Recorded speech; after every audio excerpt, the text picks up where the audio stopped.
Talking about Jerry Erickson. Yeah. talking about Jerry. Hi, Jerry. Where'd Dan go? Don't. We're on stream. He's gonna know. Oh no. We're a big hit over at the Quarter Horse Association. Oh God, the white men.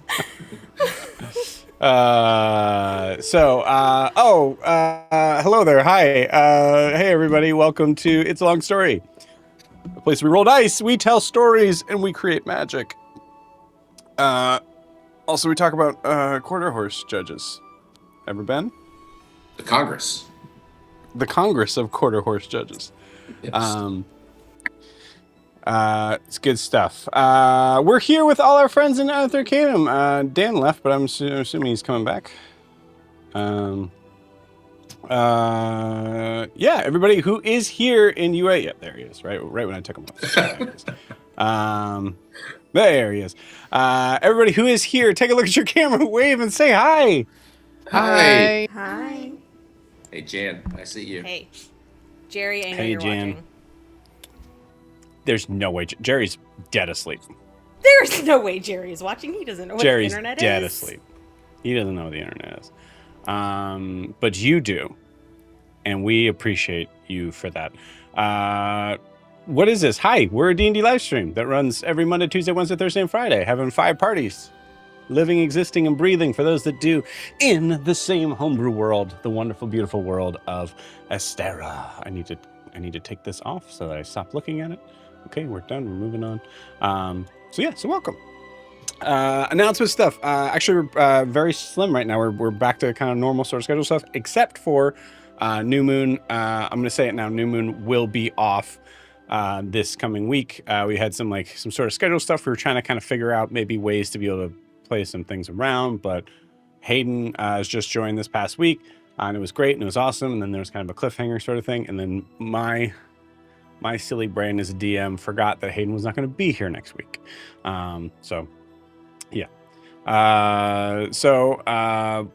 might be, and there's other schedules, not just that, other schedule stuff sort of thing is happening. So we will not have New Moon next week. I'm going to say that now. But everything else should be pretty much as normal. For our Brasslight campaign, we are still trying to figure out the details for our new player. And that's about it.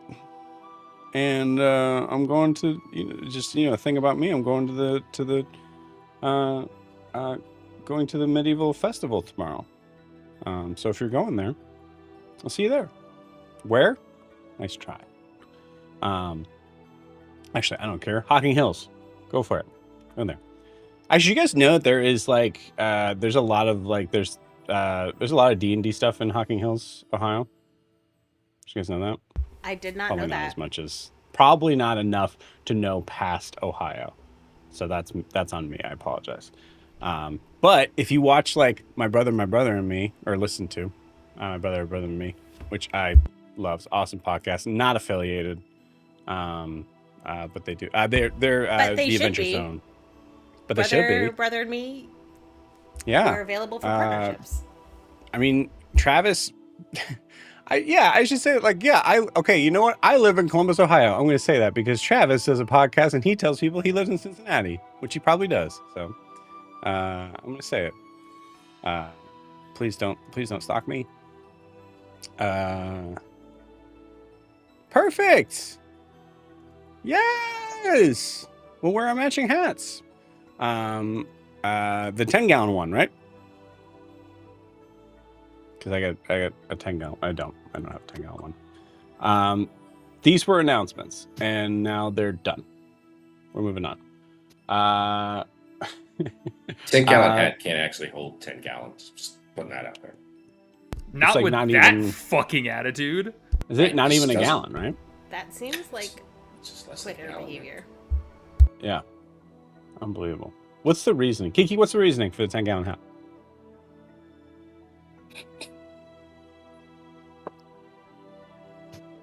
You're muted. I know you know, but you're muted. What? What are we talking Okay, about? I'll make it very clear. Tell us why 10-gallon hats are a thing. What? In what 10-gallon hats? In every country. Why 10-gallon hat? Please. Thank you. Do you want the real answer? I read it in a romance book once. Oh, So that's do the you real know it? answer? It's a they mistranslated it from Spanish. It's Spanish. Oh, really? Yes. Oh, Spanish. For the gallon. That's nice. Thank you. I don't remember the author, really but it was handsome hat, isn't it? Yeah. It was a Western romance I handsome. read when I was like in high school. I don't remember. So handsome hat. Did they get together in the end? It's a romance book, Joe. Of course they did. Hell yeah. It's a of fair question is question. that? There's a lot of tragic romance in the modern. Not. We can't get into it, but not. It's not an they can't- actual romance. It's not That's an what actual we're talking romance. It can't about. be. Okay, this is my fault. be This is my fault. marketed. I just started talking about romance novels with UA. This is my fault. I understand. Pull it in. Pull it in. I love it. Beautiful. Yeah, actually, no, sorry. That was all my announcements. So let's just jump right ahead. Give a quick shout out to our sponsor of the year, which is Lorify. Lorify is our awesome and amazing resource that we have for taking notes as it takes notes for us. It is an AI note-taking tool that gives you the options to be able to focus a little bit more on the game if you want to, especially if you have ADHD like me or some other stuff that just makes it really hard. You'll never, as I told Brass at this, you'll never see me take a single note as a player. I will try and fail. And Clinton and Jess, we played together before. I played a dumb barbarian, so I didn't have to take notes. Bird circles. Yep. Bird. Bird circles. Thank you so much. Bird circles, baby. The moment of quite literally confusing the crap out of our DM by me consistently saying, bird circles. It's beautiful. Anyway, so back to Lorify. Lorify makes it easy for me, for my big dumb brain, to be able to handle all these 5 campaigns that are running at the same time. How it works is you take the audio from your session, whether that is in person, like hitting record on the old phone or whatever recording device you want to use that can upload to the internet. Don't use like a tape recorder. Hannah, don't. It's not gonna work. Or Fuck you, I do what I just then upload it to the internet. Yeah, you can, It's and really then just hard. take that tape and bring it into someone It's to real a hard. tiny shop. You don't think I have a Uh, converter? No, you need to bring it. You need to bring it. I'm to not some need to place. bring it taking to it the to converter Jerome guy. Jameson and his tiny shop. I can just Yes. Yours is dusty. It's not working anymore. You gotta Try go it. to the shop. Support small business. Wow. Yeah, you don't want to support some. Okay, all right. Fuck you, Sorry. small business Jerome Jameson of a small corporate technology. Support small business. Tape your D&D sessions on a tape recorder. But for those who don't want to do that, Jesus. VHS tape exists still too. You could do it on VHS tape. Yes, VHS. Just and then just take thinking it to of the this as internet. thinking of this as like some sort of ad for Lorify.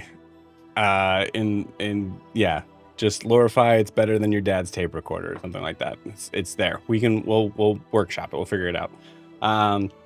Anyways, Lorify. Yeah. So you take the audio, you put it, you plug it into Lorify, which is like a just web-based app. So there's nothing necessarily to download. And within minutes, you get a very nice, neat, concise summary, session summary with tabs. I love tabs. Tabs are great. Tabs with NPCs, PCs that have been marked in that session, as well as like combat stuff, quotes on there, and there's a whole bunch of other stuff that they're continuing to add as well. You can use the thing that they call lore map, which is basically like a mind map sort of thing to be able to connect to different pieces, which I had to use for Mongoose Crew. No, for New Moon. Last week to find an NPC for Mir that was just off the cuff that I mentioned like 2 years ago. And I was like, I know there was an NPC that did this sort of thing. And then Lorify helped me out in finding where they were. So it's awesome. Very cool company. Check it out. Go to lorify.ai to find out lorify.ai to find out more information on it and give it a shot. Give it a gander. There's like a 7-day free trial. What do you get to lose? I understand. I get it. Like 7-day free trial means that you have to think in your brain, okay, after 7 days, I need to take this off.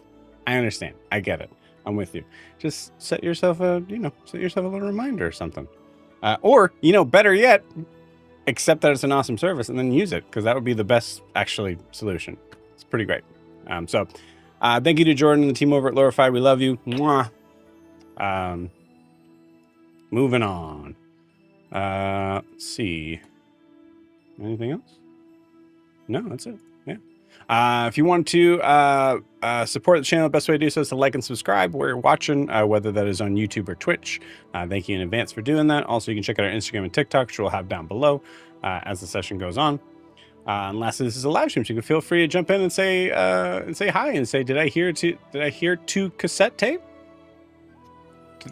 Did I hear two cassette tape? Yes, you did hear two cassette tape. Man, this is the point where I wish I knew like which models. Anyways, the really small ones, the really small ones. You guys know what I'm talking about? 8mm ones. Yeah. That you use as a reporter. Yes. Maybe. Yes, the ones you click and then you put it in their face. Yeah. So you use that, but don't use that. Use Lorify instead. Anyways, that's it for my stuff.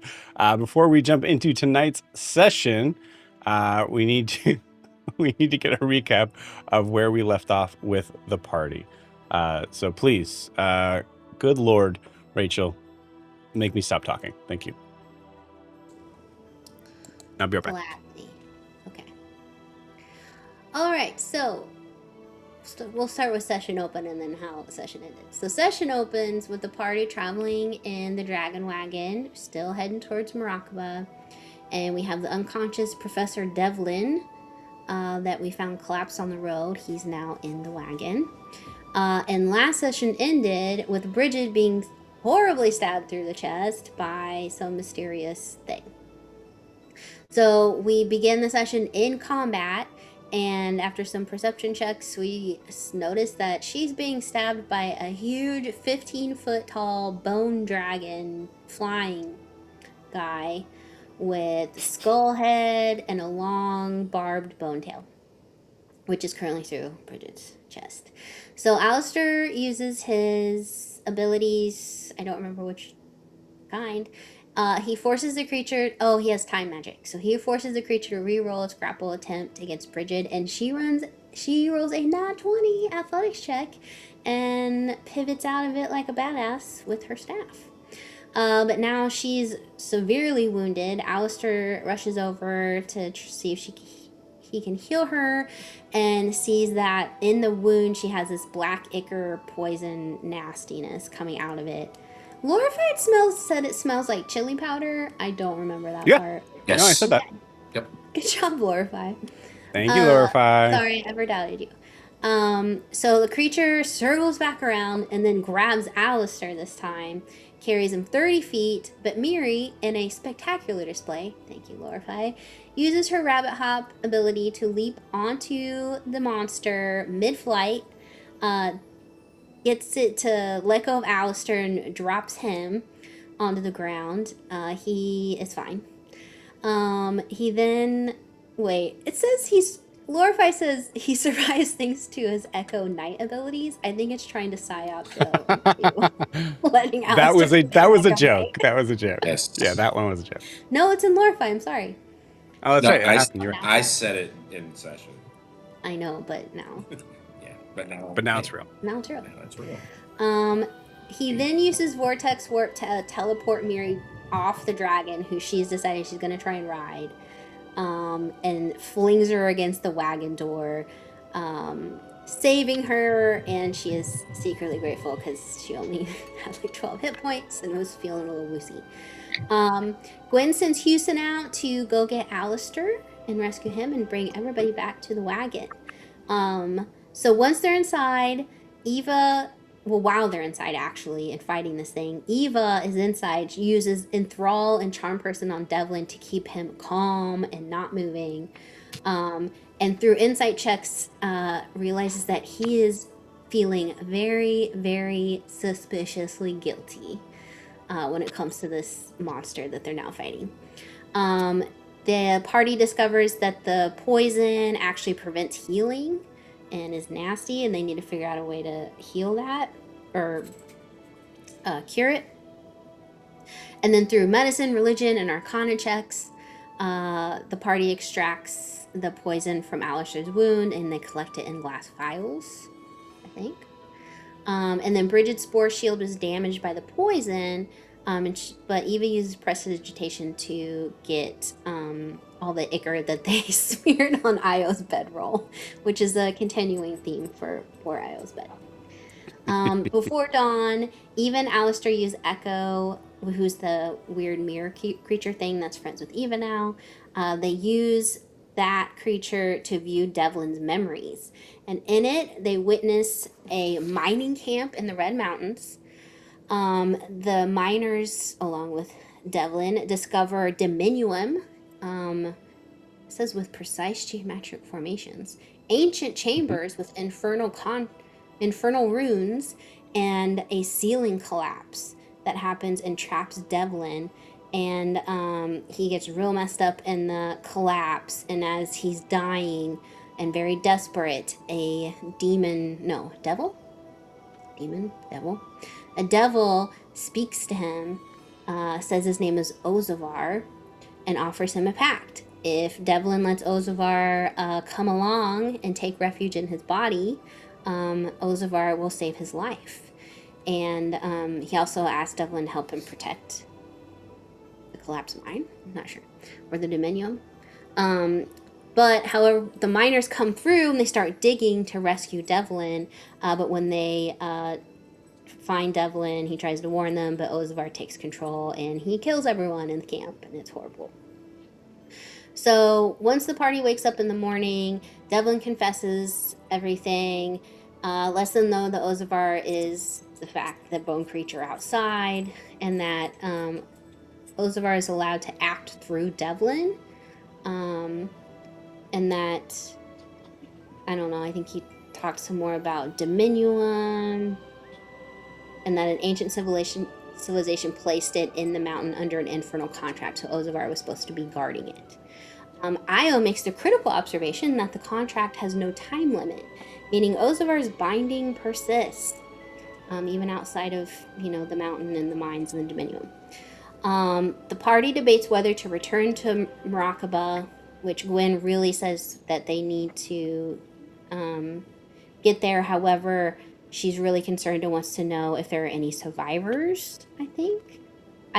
It's unclear, and I don't have a memory for it, if Gwen is worried about survivors at the mining camp or survivors in Murakaba, because there's also suspicion that bad things are happening there, too. I don't remember.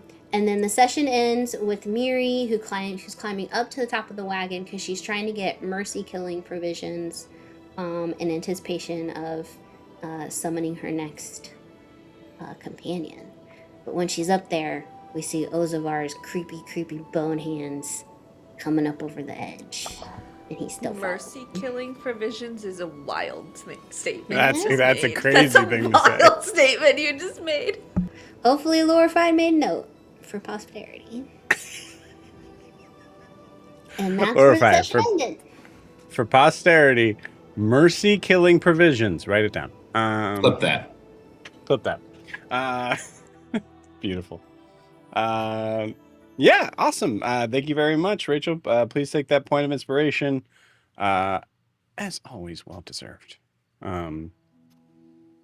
Yeah. Anything else to add, my friend? Cool. Man, so there might be a cricket in this room. I'm hearing crickets, which means that I have the crickets turned on in my ears for that, and I keep looking at my stream deck going oh, it's not nighttime. Why do I have it set to nighttime? No, it's just literally crickets. I'm going crazy. Anyways, do you guys want to play some D&D? Let's do it. Yes, let's do it. Awesome. Miri, please roll me a perception check.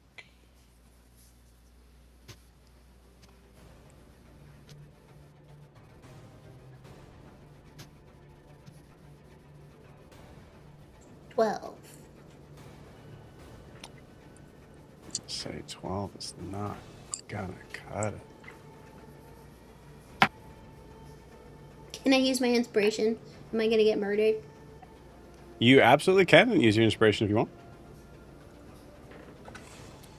I'm doing it.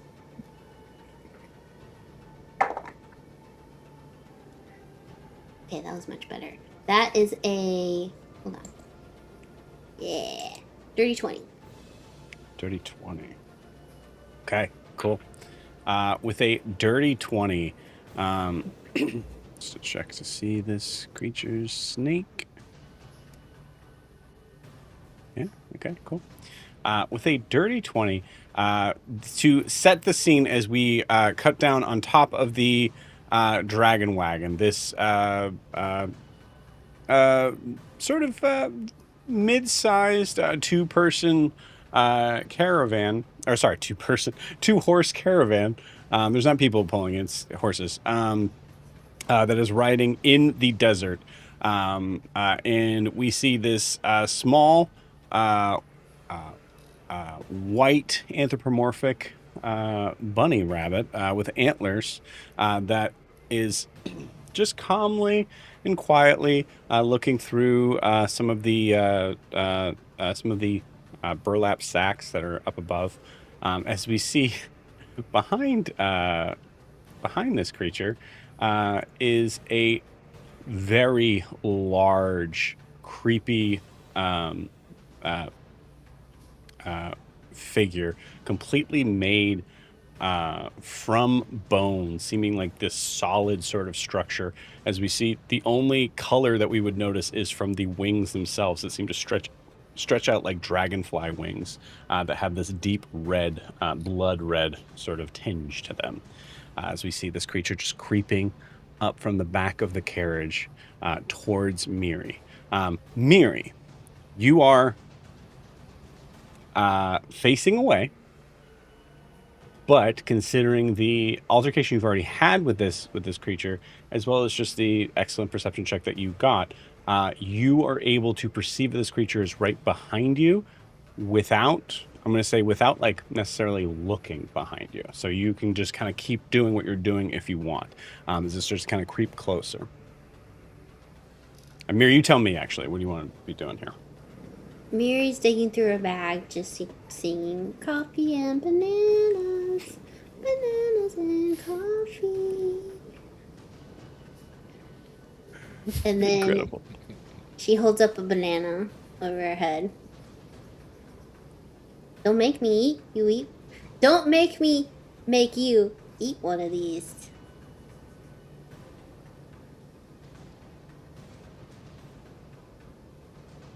You see it start to kind of move a little bit slower, moving forward.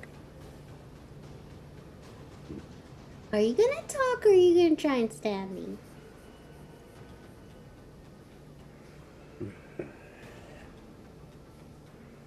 Bestiola importuna. What? What? Oh, you're talking. Okay. Do you turn Do you your want to face? eat this? Yeah. Do you want to eat this Okay. banana? Cool.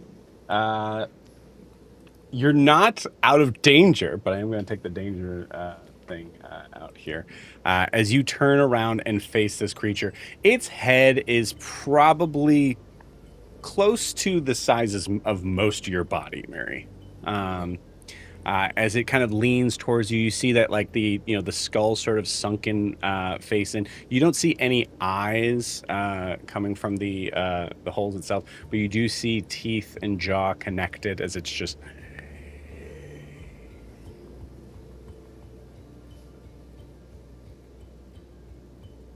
You eat?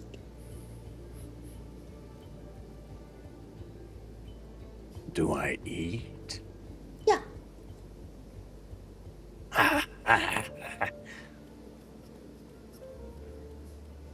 Or the flower consume. And you see him kind of like stretches his arms out, just trying to get to his like full sort of size over. Oh, you can't eat me. I rode you, remember?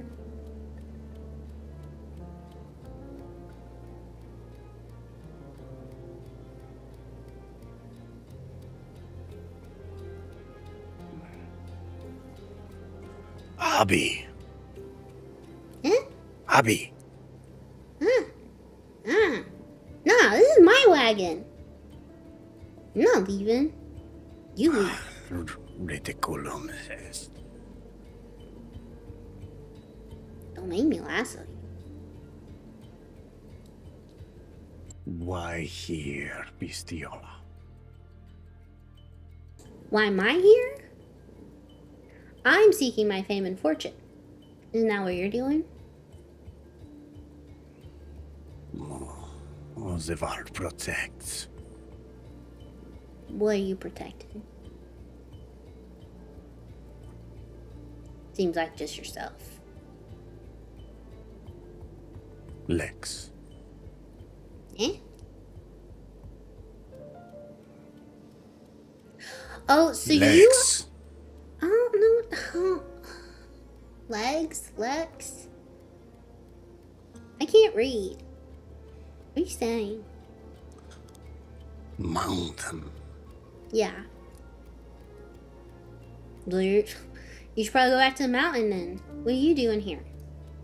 You turn back. No. I feast on your soul. I don't have that. You see there's no way to see that he's sniffing except that you see his body kind of pull back a little bit. You see that open sort of space underneath just kind of seems to kind of give like sort of a sucking motion, and you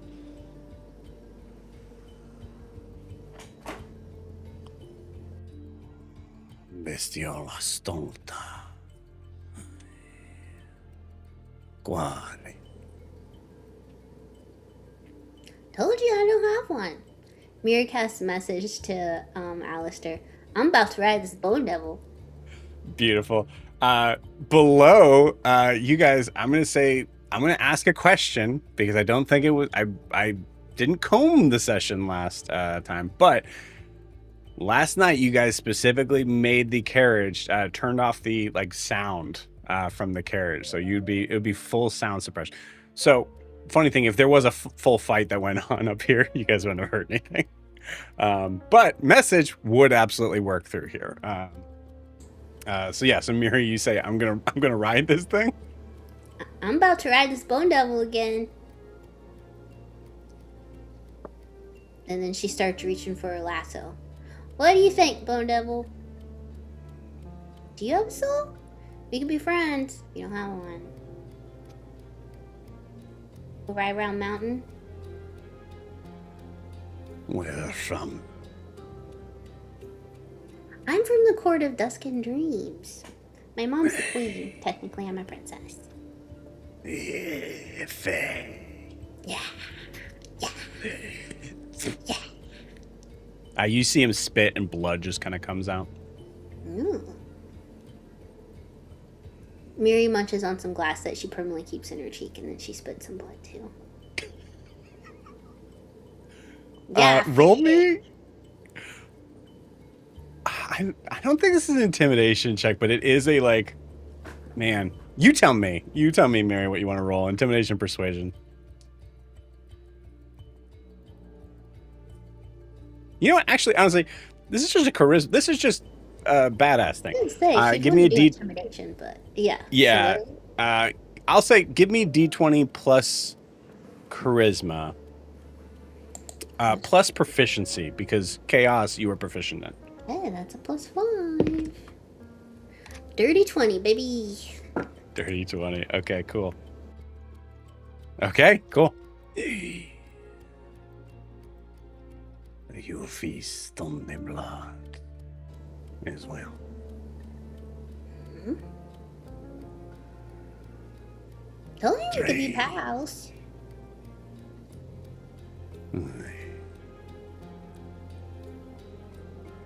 Incredible.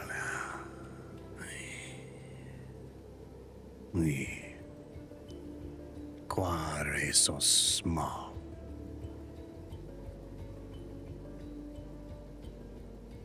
Well, that's rude. You see, he puts like his whole claw kind of like up to your face, sort of showing how small you are. Mm-hmm. It's because I'm cute. You underestimate the power of cuteness, friend. You're not gonna get far in this world looking like that. It's probably why you need me around. Quite cute. Cute. Yeah. He blinks your eyes. Quite cute. Huh? Quite cute. No. Never. I feel like Miri is hearing like possibly quite cute, and that's not what he's saying. I'm hearing quit cute. Yeah, I mean that's kind of what he's saying. Absolutely not. You quit ugly. How about that? He splits more blood. We'll pause you there. Alistair, you get a message that there might be a bone devil on the roof. What do you do? Everyone just remain calm because I just don't second guess Miri anymore. She's currently talking to the bone devil right now. Shit. Seems like it's going well, so maybe we don't all rush out there at once and scare whatever's happening. Io? Seems to be up your alley. Nope. Okay. Gwen? Yeah. You do see Devlin immediately kind of go for the door. You guys can stop him, but he's going to go for it.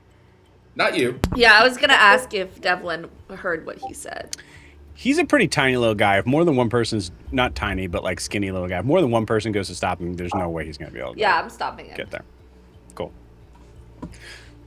No, your Trust friend us. is going to die. Trust us.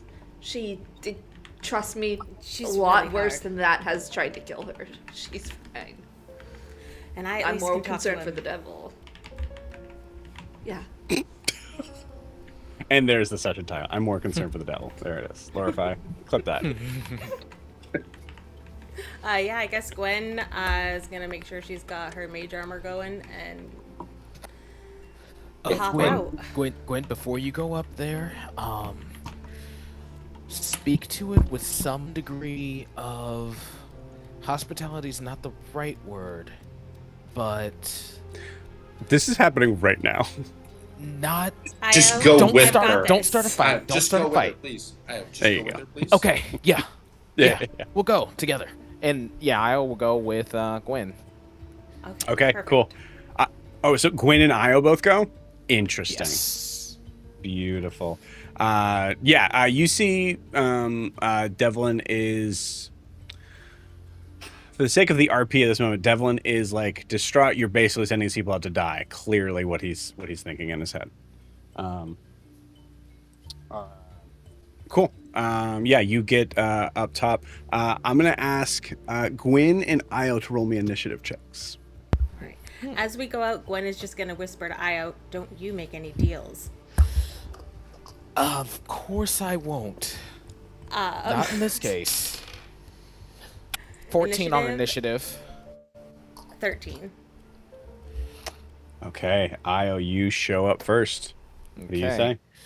In Infernal, Io says, Ospite, ut lokimur. In Infernal, that translates to, guest, may we speak? Infernal. Infernal.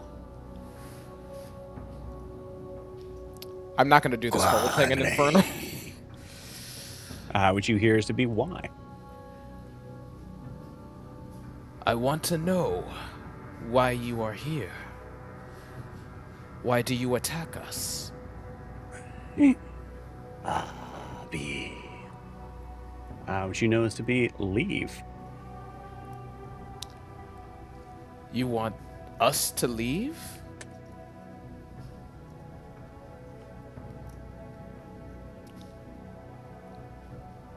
I'm gonna say that.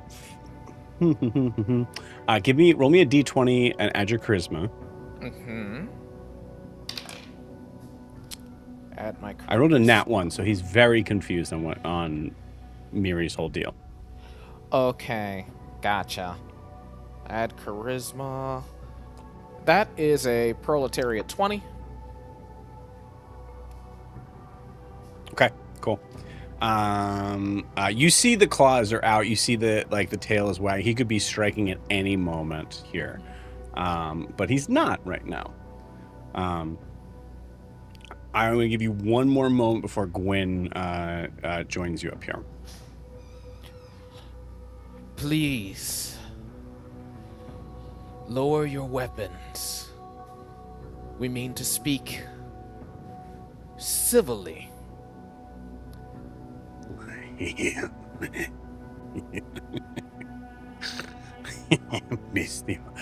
Bestiola importunati.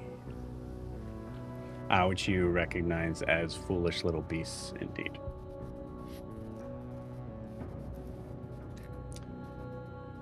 You with that?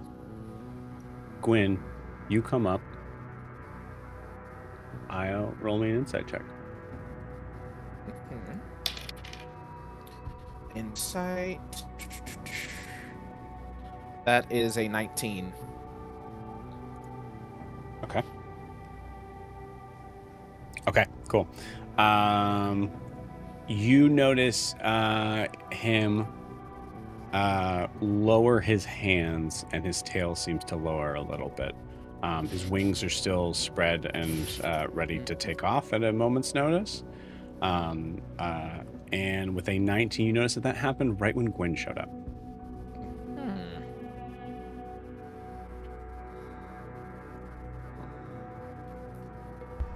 I think Gwen comes up, has heard this creature say for us to leave, and she's just going to an infernal.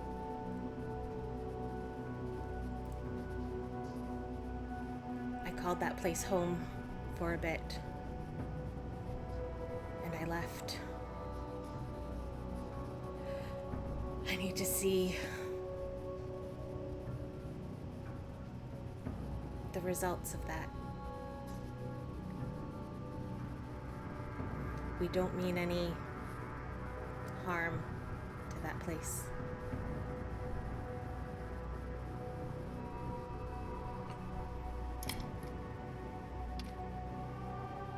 You see him bow his head.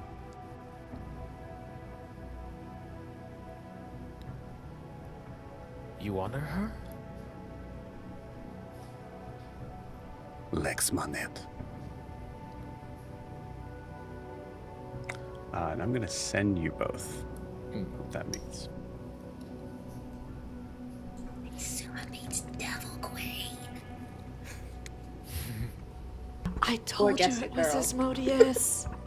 Mm-hmm. You make sure I'm sending to the right It's person. just Satan. It's just the devil himself. Just the devil. Just Satan.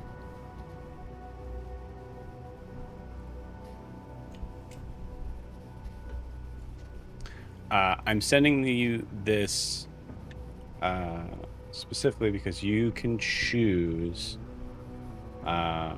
whether or not to tell the group what has been said.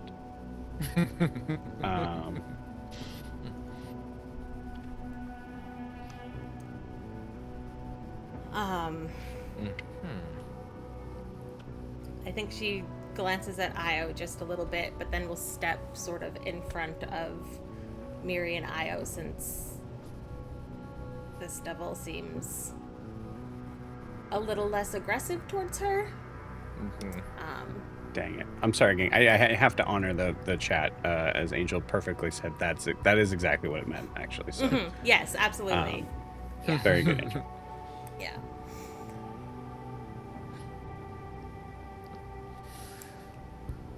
What do you mean I'm by sorry. that? God, yeah.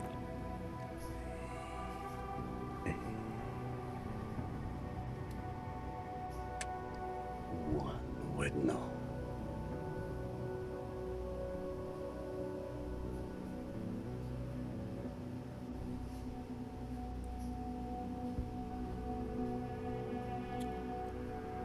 Where is my prize. He's resting, Mm-hmm. but he's safe.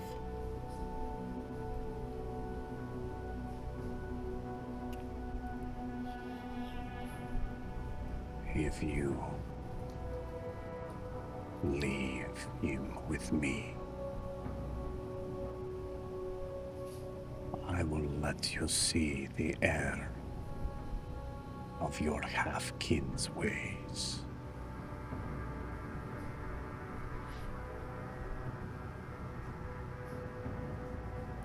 Our halfkin's ways, as in, I think he means the people in Murakaba, Io. yeah.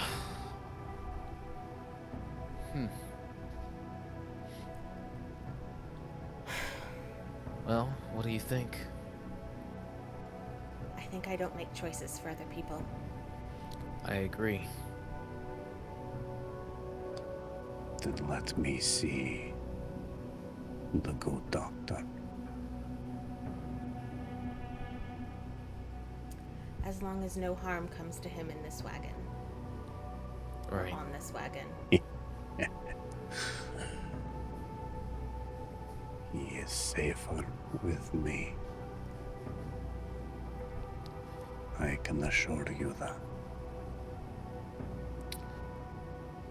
I know this is going to be a crazy DC.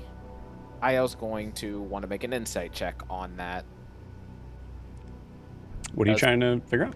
What he's trying to glean is he actually going to be safer with him? I guess I already know what the answer is. Probably going to be no, but I still want to know. Can he? I'm going to say glean insight deception check from would this? be impossible, but I'll allow you to roll a Okay. history check. Okay, let's go with history then. That's a much better check. Damn it. That's an 11. Don't know. Okay, Io's going to...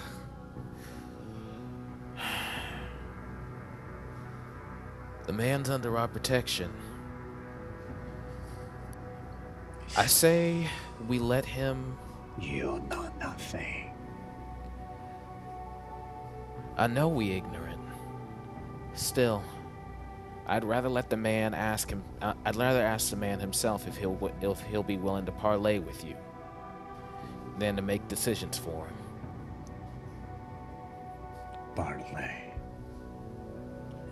As if are not familiar with term. You want us to bring him in front of you again, correct? Basically setting up a meeting. We are one as designed.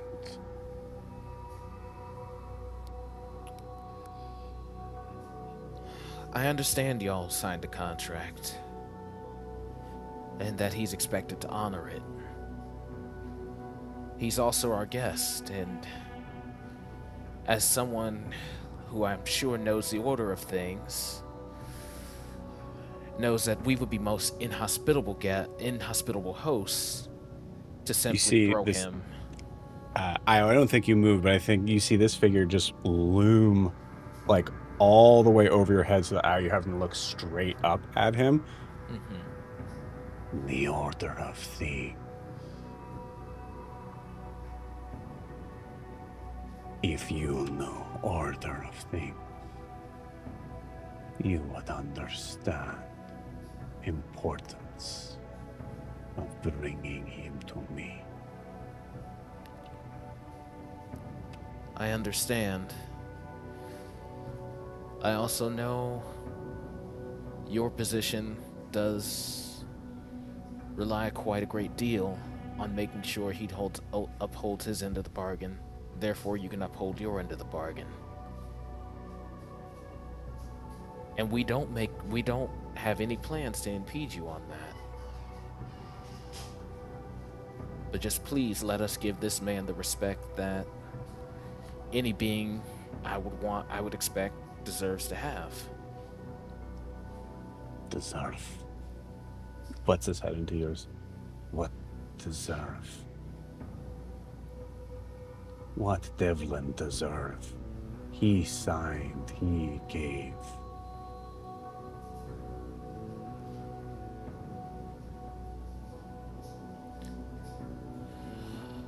Not very nice. As he wipes off a bit of blood that's definitely probably pouring from his head after a headbutt like that. Yeah. Deserves might have been a poor choice of words. But you know the state he was in when he signed that contract. All we're asking for is for us to get a chance to go down there and talk to him.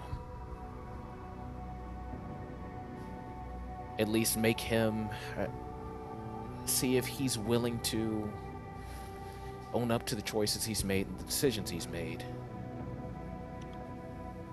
Petita bestiolas this. What's Mary?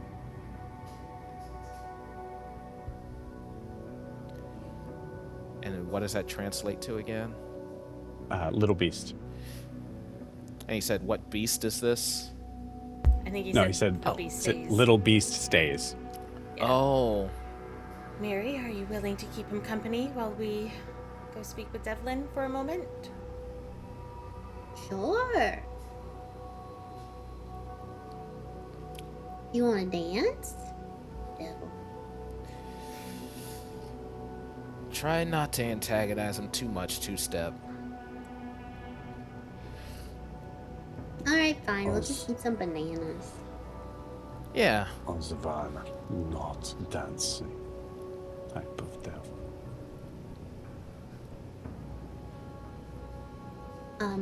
Okay. Can I ride you then? No.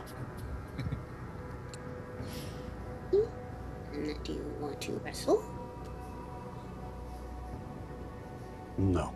I think this goes on. That Just will keep Miri him just busy keep for a doing it. Do you while. want to? Do you want to? No.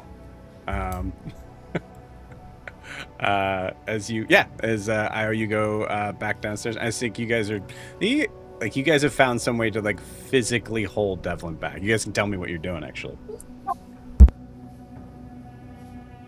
Gabe is just sitting there with him again. Trying to Yeah, I think it's keep him calm. go ahead. Yeah. As soon I'll as also Io be opens blocking the the door. door. Okay. Io tries to open the door. Guys, we need to talk. Yeah. Sorry. Yeah. Come in. No, You see appreciate it. Devlin kind of move up from his chair. It's okay. It stops at this point as you guys are both keeping him where he's at. So, Dr. D, your patron wants to see you. And remember how we were talking about making things right?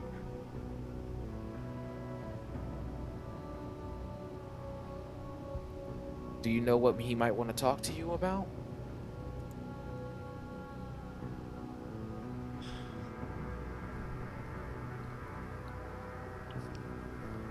Considering after our conversation, I was working to think, and I think I understand more of what happened now. It would be best for everyone if I were to stay alone with him. You all don't need to be a part of this. That is what he asked. You're upstairs. You're outside. Oh, I'm stairs. Yeah.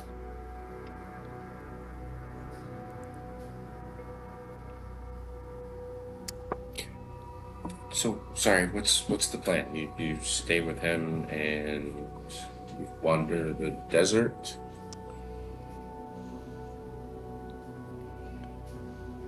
This devil is a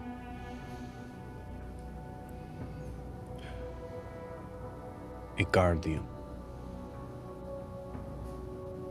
Is there something that is being guarded.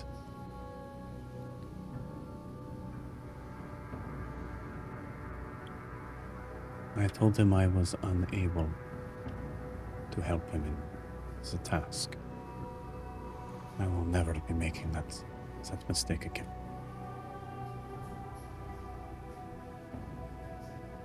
I suggest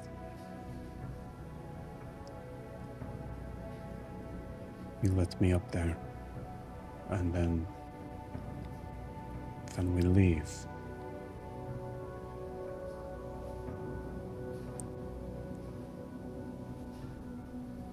You turn around, go home.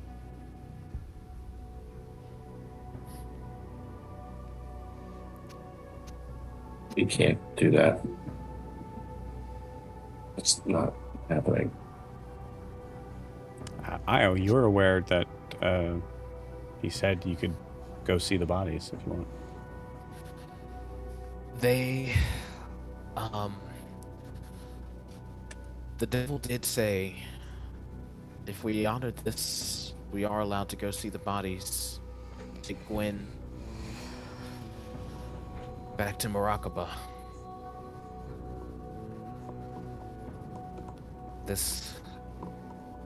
And at the end of the day, this is Dr. D's decision.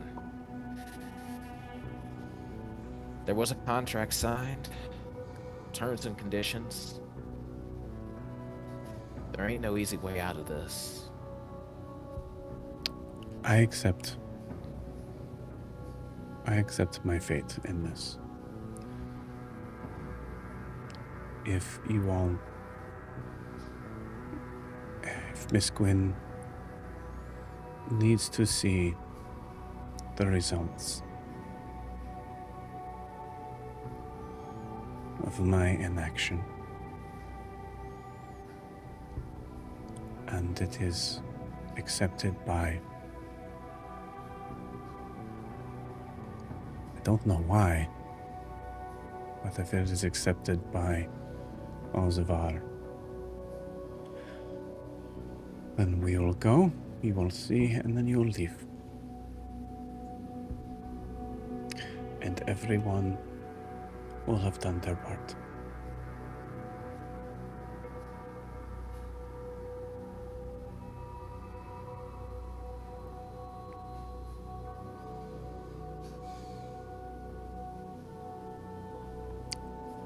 Please let me see him.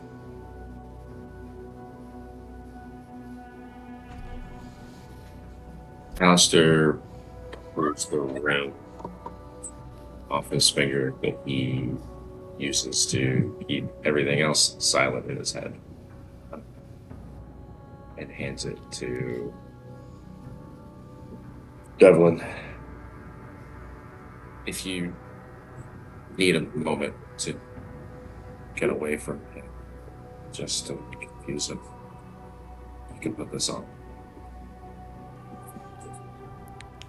Wow, Al? Really? Yes, I don't, that is more than kind, but I don't, there is no reason for this. Thank you. I accept I accept the meaning behind the offer. I appreciate that, Mr. Samir.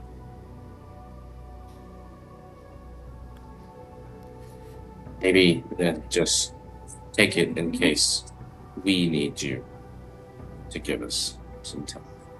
Yeah. And Dr. D, you may have been a terrible teacher, but you're a brilliant man. What? You can. I know that started out very bitter. Here comes the sweet. You're a brilliant man. You can figure out a way. Potentially. Look, if all the students did the assignments as I asked for this. Okay. Delete that part from your mind. Just. It was basic chemistry. Basic. Okay, true. You're a brilliant man. your mind might be able to find yourself a better solution. Who told you this? Who told you that I was a bad teacher? It was the rabbit, okay? Amalgam?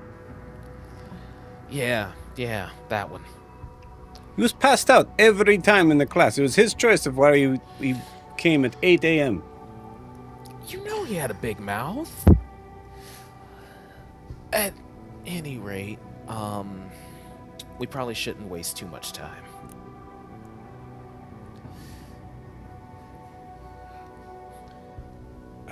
Looks at you, Alistair. Alistair, give me a...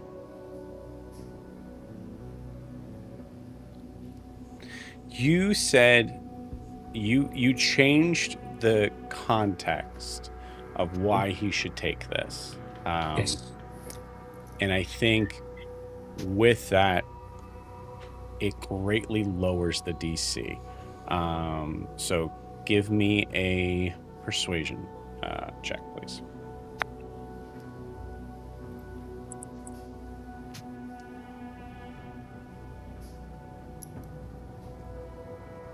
Persuasion is...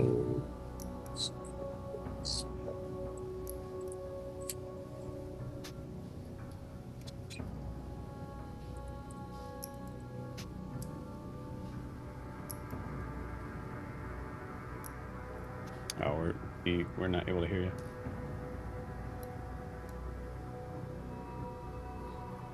Sorry, I was looking. So I rolled a 10, and then I was able to use one of my features to roll a d6 to add to that for a total of 13. Okay, DC was 12. Okay. Yeah.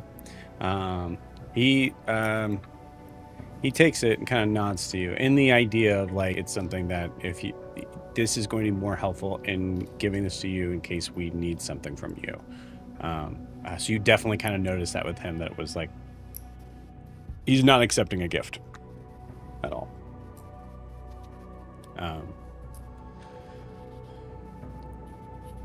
For what it's worth, thank you for all your... I look specifically at Eva, all your kindness and understanding and honesty more than anything else. Of course. Except Bridget.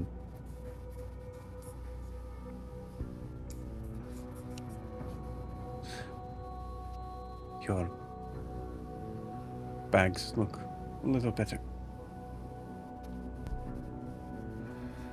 Is Ozavar bound plainly?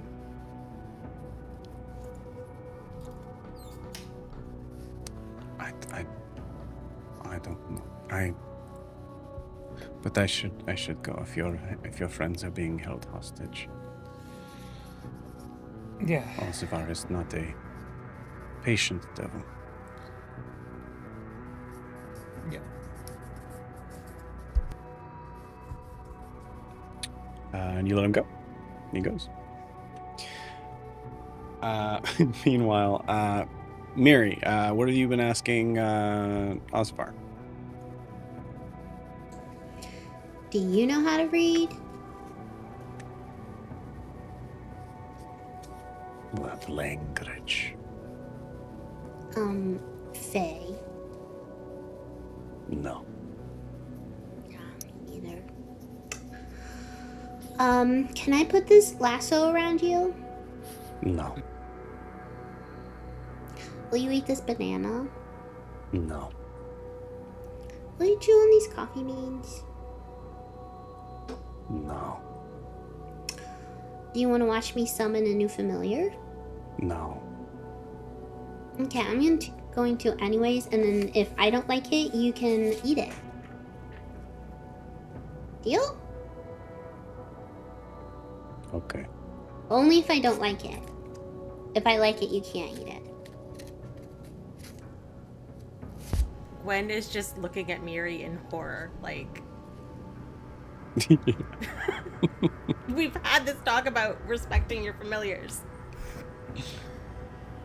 But also, it seems Did to a be devil working. just make a deal with Faye? Sure did. She's taking notes. Witnessing history. Speaking of familiars, though, how does Houston Yes. react around this bone devil? Ooh.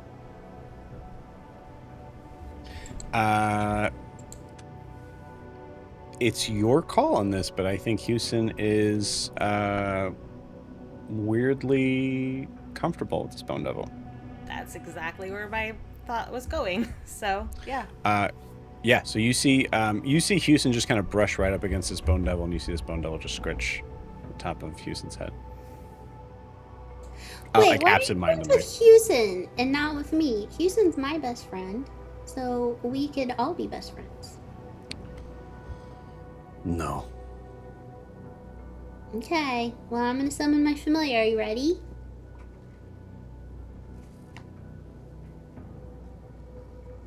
Where is Devlin? Yes! Talking to Quinn. We have a bard in our party who really likes to talk, and they were making eyes at each other, so they're probably just saying goodbye. What is make eyes? You know what? I think I'm gonna leave that a mystery.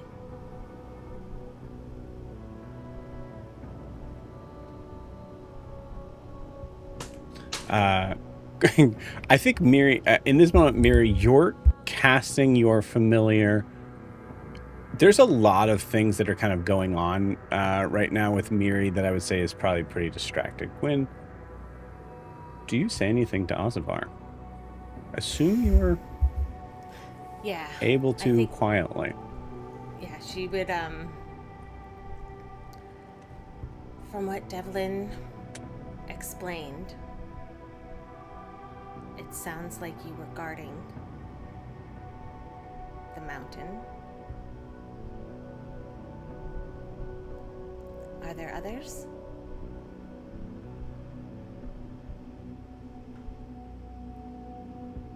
Others like Like you? Ozavar?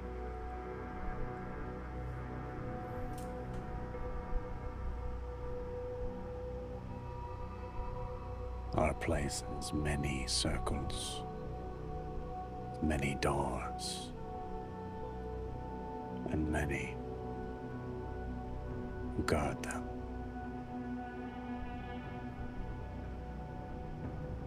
However, l'explanate.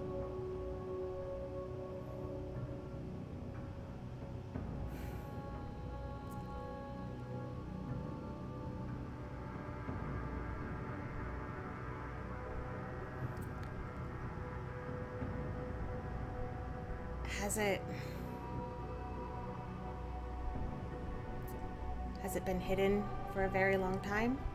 Was this the first that you remember? Where people went too deep? Is that what happened?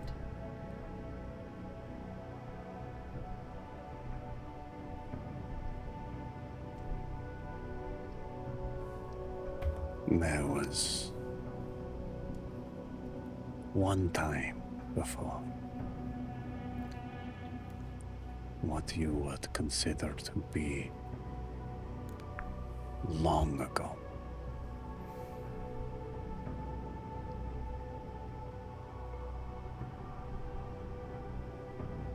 Hell gathered many souls that night.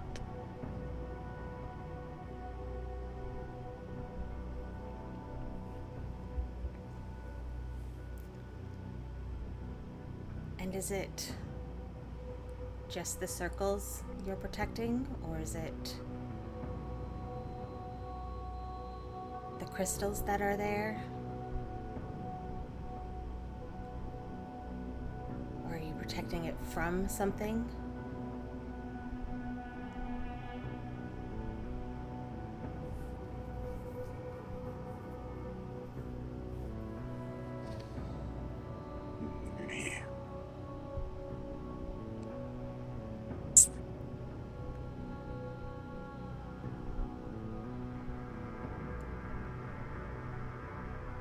Satis. Which means enough.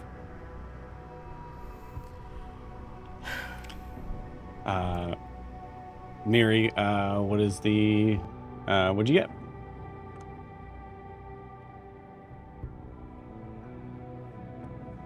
you're muted. I rolled a 4. Okay. Ugh. A little bitty, sweet clockwork sparrow shows up on top in Miri's antlers, and she plucks it off. Here, open. No. No, you said. Just crushes it in his hand. Thank you. Okay, time to summon another one. I get 2 shots. As you're doing that, Devlin kind of comes up and just you see him kind of come up, and Gwen, you can see like as he's grabbing the ladder to come up, he is just full shaking, but his stare is solid on Ozavar, and you see Ozavar lean in almost as if like. Actually, Gwen, roll me an insight check if you would.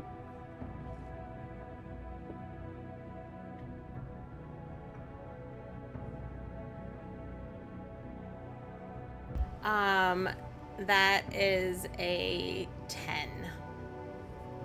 Okay, cool. They 10. I think. Yeah.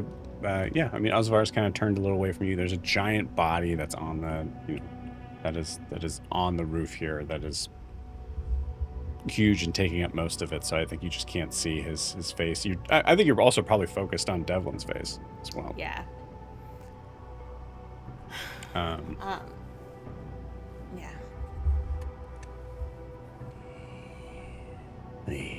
You see, you hear Ozavar speaking quick, fluent Infernal to Devlin. That sounds more like it is. I would say like a general sort of translation is not really conversational. It's more like as if like starting sort of a ritual sort of spell in connection to what is happening. And you see Devlin almost forcibly, almost seemingly like he can't keep himself from doing it, responding in Infernal as he is finishing that sort of ritual. Does he seem to understand what he's saying, or he's just compelled? I'm gonna carry to over that say it? that insight check. You're not sure. It just seems Sure, like gotcha. he might be compelled. You're not entirely sure on this, but he Makes sense. chose to come up here too. So yeah, as he does, this is going on for about 10 minutes. So it's like a long time going back and forth from here. You see at a certain point, Ozavar kind of like touches the top of Devlin's head and is like caressing it as he's saying this. So it gets really creepy. Meanwhile, Miri, what pops out familiar-wise?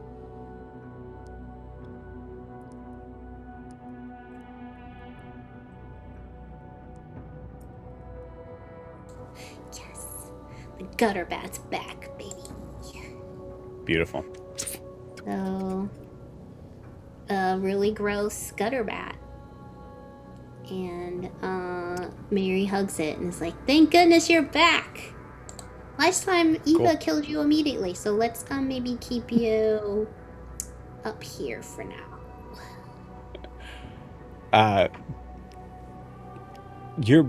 Gwen, your brain is being like fully ripped in two with how creepy this is happening, and behind is something that might be something you don't want to look at.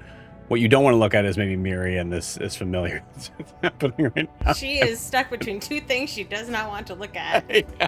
Somehow the creepy bone demon is the less bad choice. Love it. Cool. All right. I think after that, go ahead. I was just gonna ask, as they're doing the ritual, do I like get an understanding of the type of pact it is as it's happening? Like, It sounds like it's a lot of like what you've heard in the design of the contract. So it's a lot of saying like things of like we are one. Your flesh is my flesh. Your bones are my bone. Like that type of sort of saying. Like everything is. It feels like it is more of like a translation of a ritual spell. got you. Okay. Yeah. Yeah. So you don't really glean any more information other than what was in the pact, I would say. And I'm guessing that there is no sort of understanding of timeline to end this in the ritual. Oh no, Yeah, absolutely not. gotcha. So No. Absolutely. Devil contracts, not very specific on Not- when that not ends specific typically. on an end date unless you put it in there yourself. Yep. But you do hear, the last thing you hear is one more, just the Lexmoniet. And then you see the Bone Devil shove his hand through Devlin's mouth and eyes.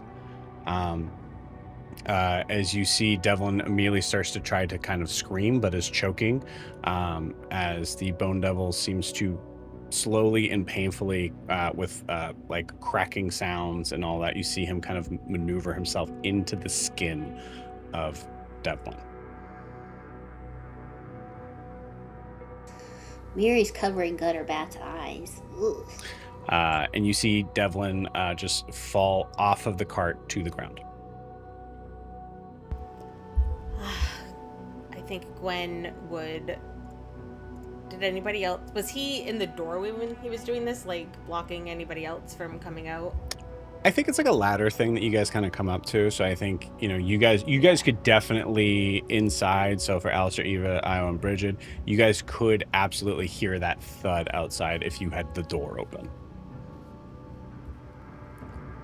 Yeah, I think Gwen would go over to the edge of the cart and look down to see if he's okay, what's changed. Now they are one.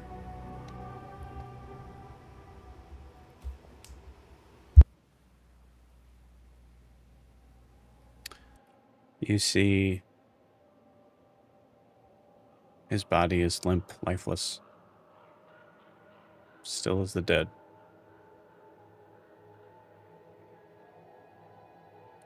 And then, quick and immediate, the huge gasping breath. You see, I'm going to say for the sake of this scene, as Devlin's head fell back, his eyeglasses fell into the sand. And you see as he opens his eyes, you see a deep fire orange from his irises that seem to kind of extend out to his sclera, as if flames are in his eyes. And you see him just kind of scramble and just grab for his glasses and put them on. But you saw it, Gwen. Actually, Gwen, give me a wisdom saving throw. You're looking straight down at it. Yes, I am. 16? Yeah, that's a fail. Okay. When you feel a rush as the eyes will kind of pull back before he goes to grab his glasses, the eyes kind of snap to you, and you feel this sense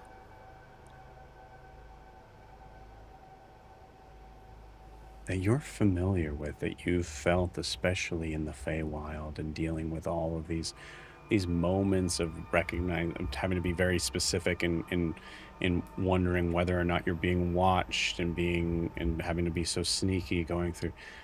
You feel more than you've ever felt before, even when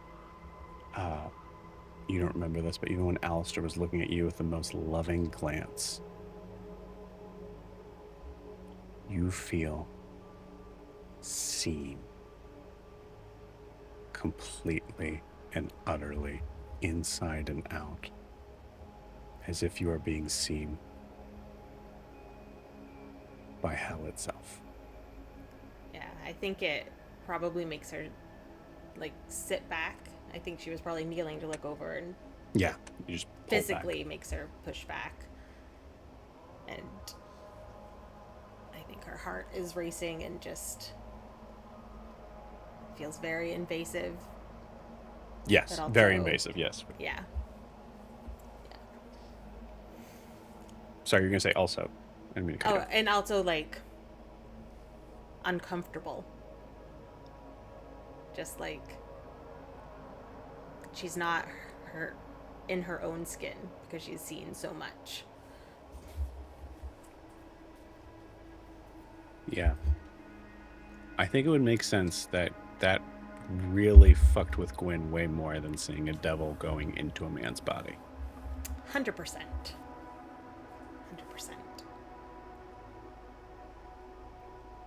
You see, who else is by the door? Anybody go to the door? Io has definitely been by the door the whole time. Okay. Waiting with bated breath.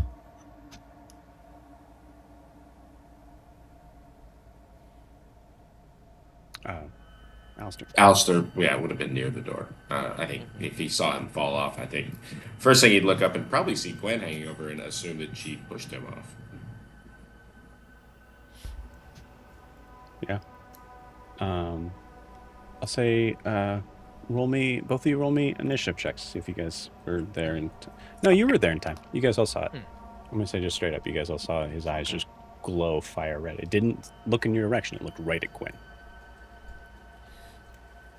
And then she dropped out of view. Yeah, I think you see the shadow of Gwen overhead just quickly move out from the top. Yeah, I think Io's going outside too. Or I was definitely going outside. Okay.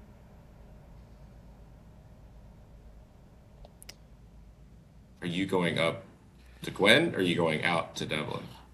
Io's going up to Gwen's, make sure she and Miri are okay, because they're both up there.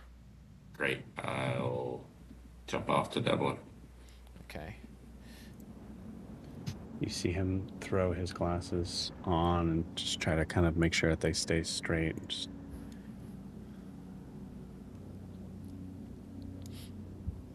looks up at you.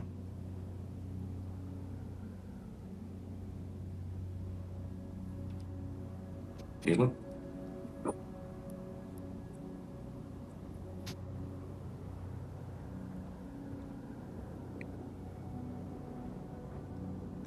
I was hoping it wouldn't hurt the second time.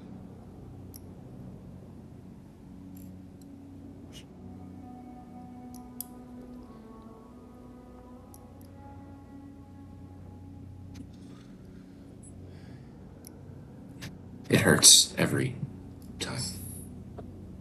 Promise.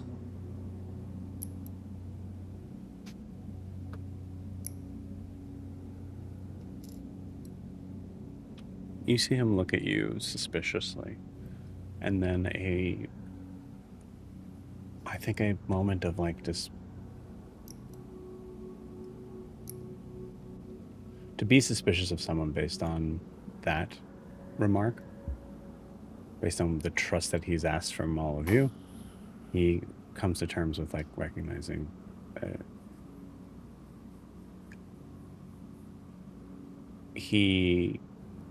you get a sense that he's just kind of quietly accepting and believes you.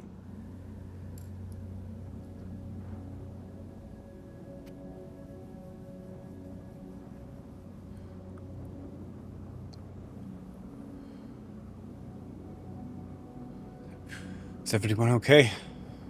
Where is Eva, Bridget, Gwyn, Miri? Everybody okay? Yeah, I was worried that something happened out here, so I bolted upstairs to see if the girls were all right. Um, what happened, Dr. D? Oh, I'm wow. just Your glad that eyes. everyone. Oh, sorry. Oh, You, The Alistair, you glasses. recognized. I think you saw him grab the glasses, and you see that as soon as the glasses are put on, you get the idea like these are magical glasses. They're there to hide. okay. Retract that last bit. Actually, sorry, specifically because he's a chemist, and that'd be kind of a weird sort of thing. Looks like the lenses themselves are magical.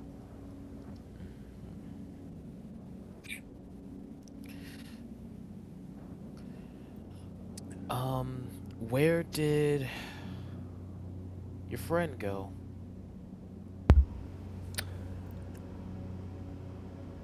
I'll say, do you want to have a conversation with Devlin right now, or do you want to have a conversation with Gwyn? Because you went up to Gwyn. Yeah, I guess you're right. You want to check in on Gwyn? Yeah, I'm assuming we were gonna move on with that. I, Oh, you're cutting in and out pretty bad. okay. How do I sound? I don't think it looks normal to me right now. Yeah, I would jump out and jump back in. Okay.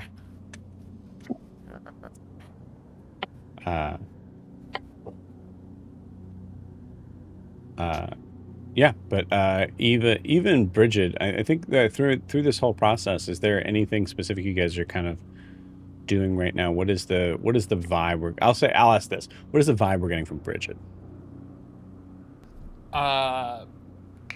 Bridget has entered non-complacency. It is basically just in the corner of this wagon with her face in a book, because she's just like, everyone else is handling this, and this seems to be, they've got this sorted, and if they need me, they'll call me. Otherwise, I'm just gonna hang out over here for a bit right now. And I think the other thing is she doesn't like Devlin. What she knows about Devlin, she doesn't like, and she's just like, cool, you creep me out and you kind of gross me out, and I just don't want to look at you that much anymore.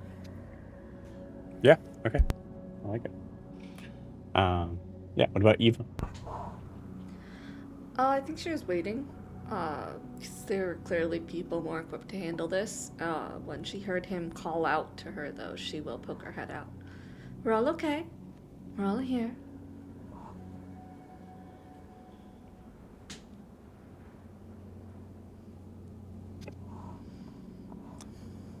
Don't suppose there is. Don't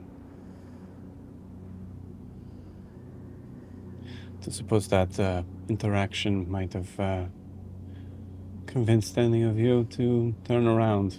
Yeah. How do I sound now? Still dodgy. Yeah. Do you want to just try maybe just the audio? You want to just try come back in with just audio? Let's try it.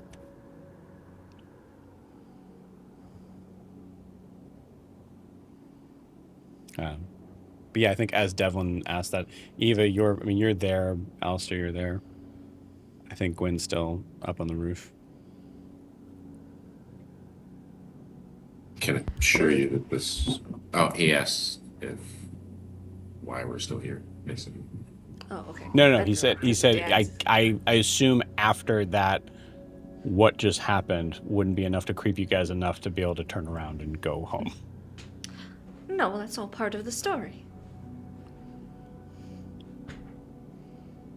Gotta live a little adventurous. Please don't put me in your book. I won't.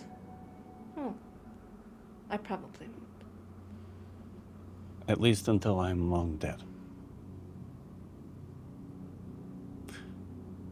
Let those words just float for a second as realize. Yeah, that's the right face. Is usually like, just like a dead stare. Yeah.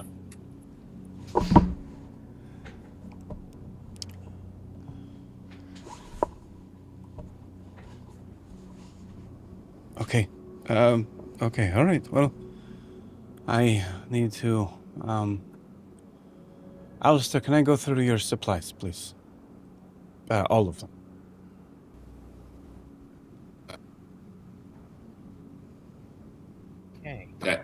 That's a big ask. Just Please. sure. I would be surprised if you could find anything in there that you could use. But please ask before you touch. Of course, I am respectful. Yeah. As well as a genius chemist, so I'll determine what's useful. Right. Practical alchemist. Just. My mother's a baker. Yeah. I mean, you could consider that alchemy as well. Is she the best? Better than you.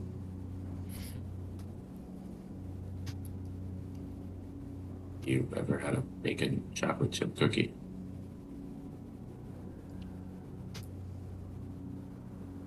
Okay. Don't like chocolate.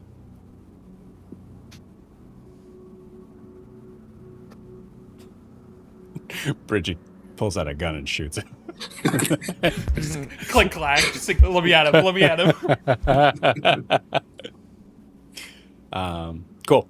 So yes, I think with that, Devlin goes back in, starts going through Alistair's shit. In a sense that Alistair, you recognize like this guy needs to work, otherwise he's going to go crazy. So that happened. I think before we move on, I do want to give a I assume the connection with Dan has not gotten better. I'm back in. You told me try without. Oh, it does actually sound better. Yeah, try without camera. So Yeah. that's what I'm doing. I was just waiting my turn. Awesome, cool, yeah. So I think in this moment, Gwen, you're kind of pulled back. You see Io kind of come up. You guys have this scene right here, and just in the background is Miri and a discussing that. Yeah, I think Gwen, when you come up, Io, she's just sort of sitting back on like her heels and staring off into the far distance for a moment. Hey. Hey. I know you don't like dealing with your feelings, but you look like you saw something that's getting to you. You need a moment? No,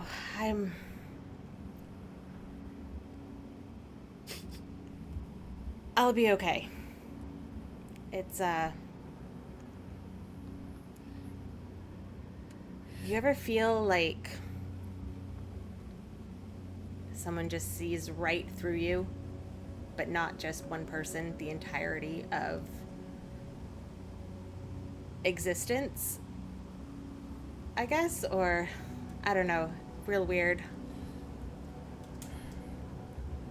I hope we can control that, because actually, unsettling. with you asking that,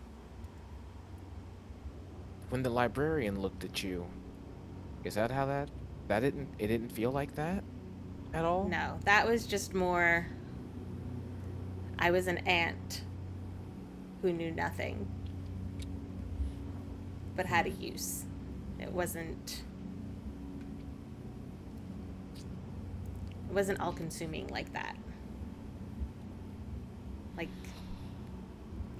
the librarian has his domain, of course, but it's limited in scope compared to the entirety of the hells. Yeah. I can't say I felt like the scope of everything was looking at me, but I remember when I was asking Ostial about both my patron and my lineage, and I got these new set of mutations. It's like I was getting more of what my body could handle. Like, That's a good way to put it. yeah.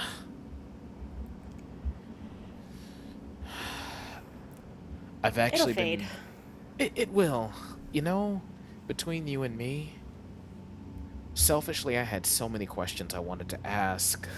Um, I got some information. Not much more than Devlin was able to tell us, but yeah. there is a possibility that Osafar is not the only one Mm-hmm. protecting or guarding from or to something.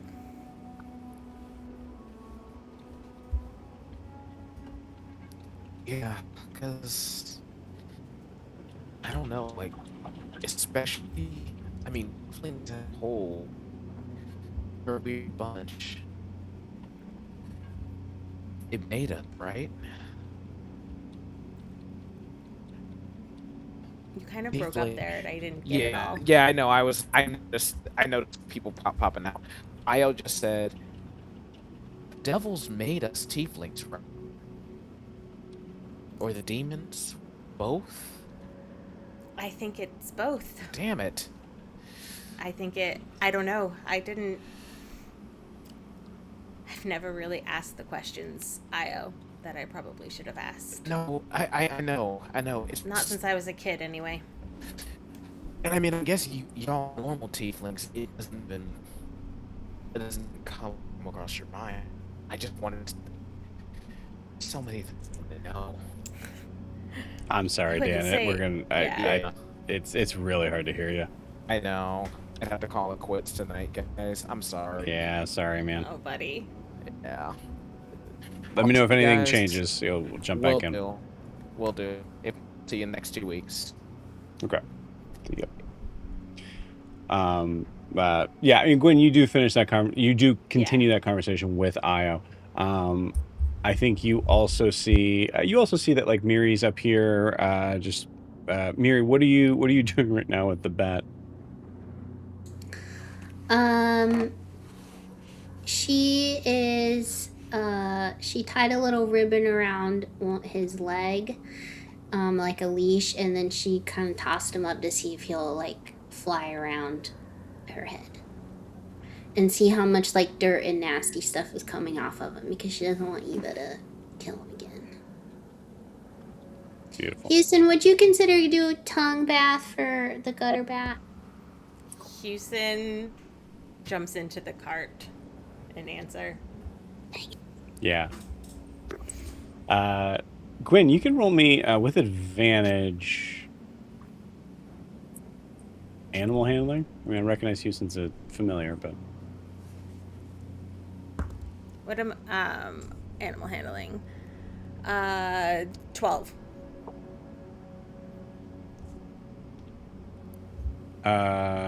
Okay, cool. Yeah. You just see Houston act as act exactly the way you just described.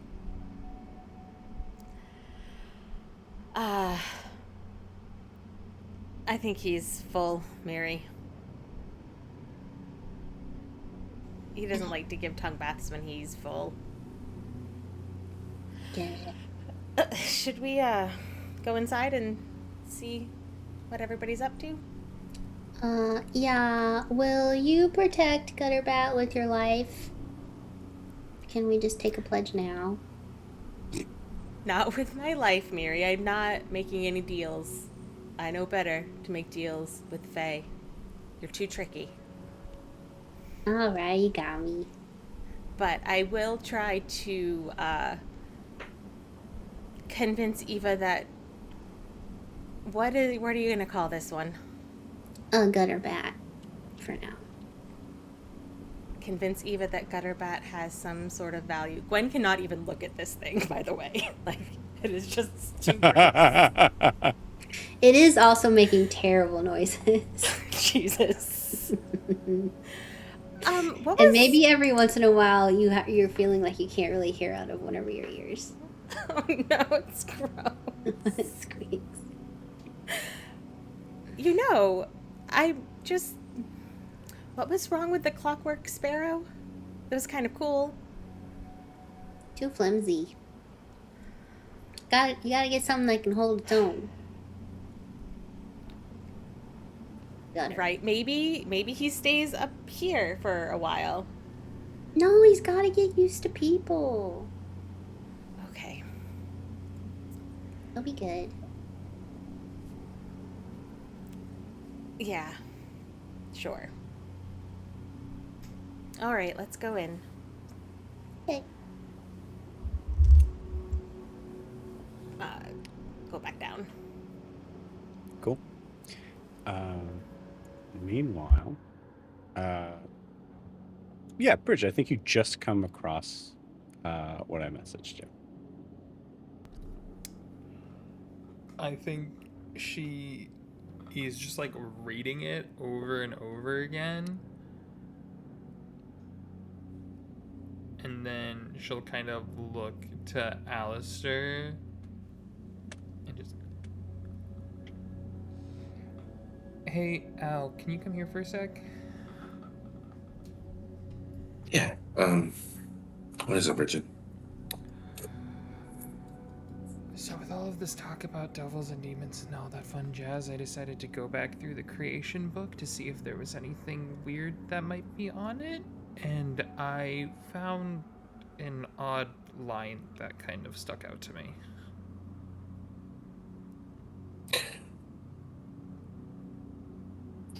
Thank you for doing that without mentioning or asking, because I would have told you that was the dumbest thing ever. What did you find? Cool. Yeah, a deal was struck, a contract made, and a new order divided the world among its keepers. You're a little quiet, Hannah, just a heads up. Son of a bitch. I can crank that. Yeah. Do you want me to go again? Maybe. I got you. Yeah, one more time. A deal was struck, a contract made, and a new order divided the world among its keepers.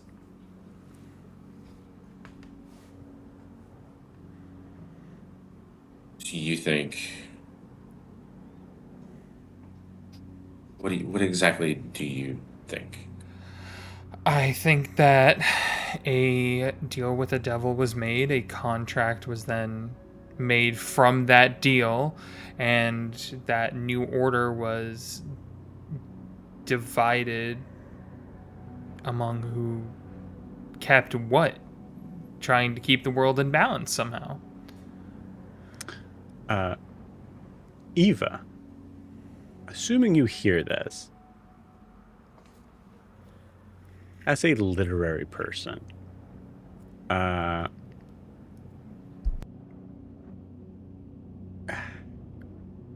that's bad writing. Go ahead and roll me a.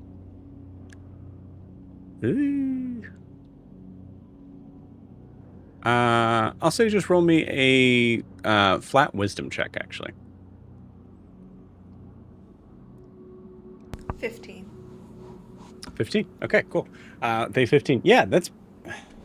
I mean, whatever. You know, you've seen it before. There's some people that, you know, and it's a textbook. It's not like it's a story sort of thing. But, like, hearing that, there's no reason to name something again. Just that, like, a deal was struck, a contract made, and then, like, you're saying two things twice. Unless you aren't saying two things twice.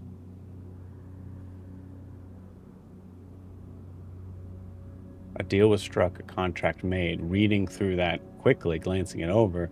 Bridget, you just made the DC for this. Very quickly would be like looking at this as like, oh, okay, yeah, no, we knew that there was like a thing that was made with the Fae. We know that the Fae was involved in this sort of piece to this. Bridget, you kind of went too far the other way. But Eva, how do you respond to this?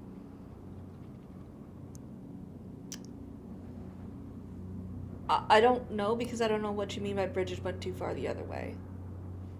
I'm not sure what I went is double being missed demon, here. not Fey demon. Or something like that. Yeah, the statement of a deal was made, or sorry, a deal was struck, a contract was made. Now I can't remember what it was. Those are two things that sound like they're the same thing. but Eva, you think that they might not be. And Bridget said out loud that it's 2 devil deals. Yes. Just a devil, though. Yeah. Yeah, said it was something, that it was the same thing twice, but from the devil's side.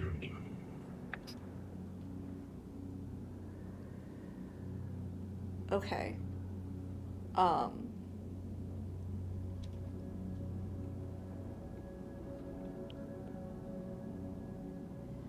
I'm not following. I guess she'll just imply whatever you said.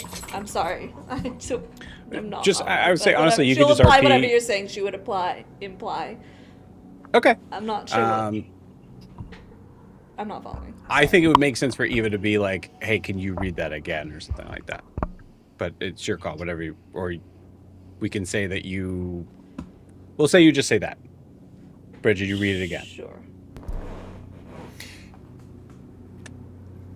A deal was struck, a contract made, 2 separate ideas. Deals are Fae, contracts Deals are Fae. devil. New order divided the world among its keepers. Who are the keepers? That would be the question. People with the blue eyes. Are they watchers or are they keepers? Ooh, that's a good question. Is there another group of them that has chartreuse eyes that are the keepers while the blue eyes are the watchers? Have you seen other individuals of that power level?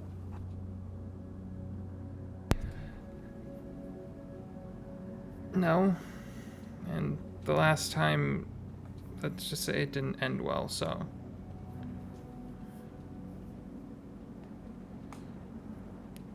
Okay. Deal was made with the Fae. Contract was signed with the devil. What's the new order?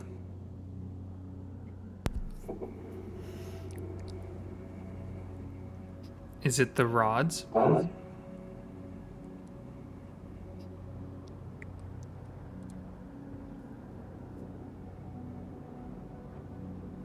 To give away something, they have to have it, correct?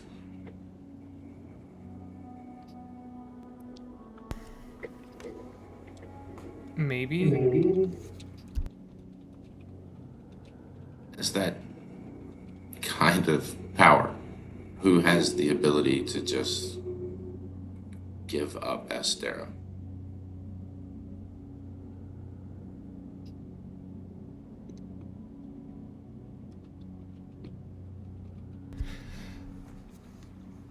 Someone way more powerful?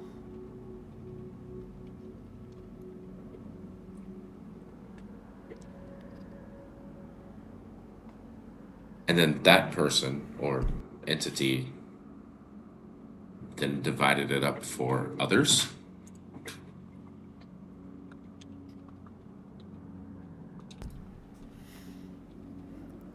Or divided it up for the new order?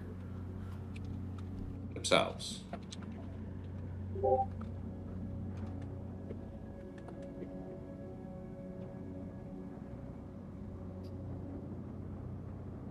So if the Fae were a part of this and the deal was to remove Undulith siblings, then what contract was made with devils?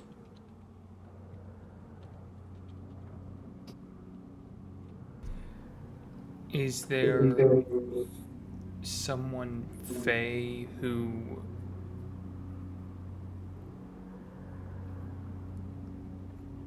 deals with souls?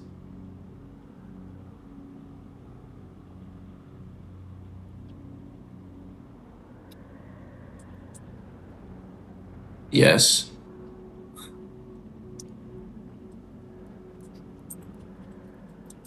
Could there have been a deal made to circumvent them or something?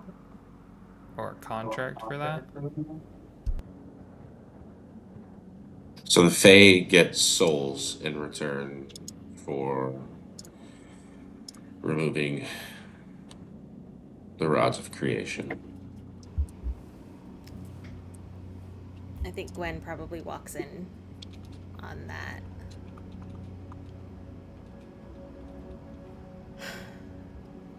Everything okay down here?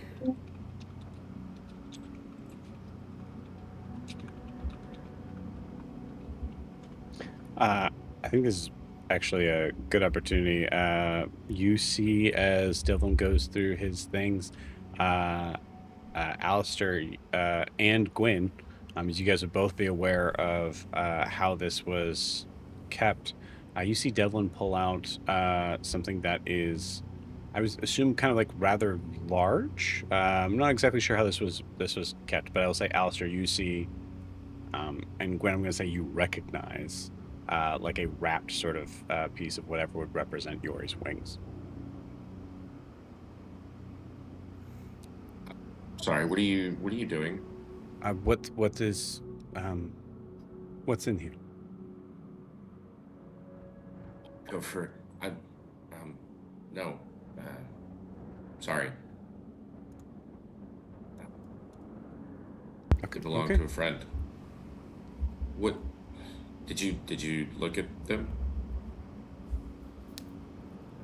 No, I saw that they were wrapped. Are they like full?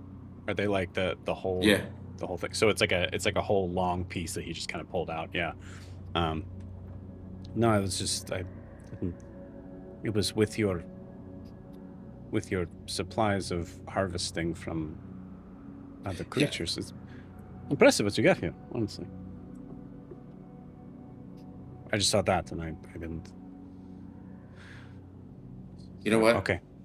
No, it's fine.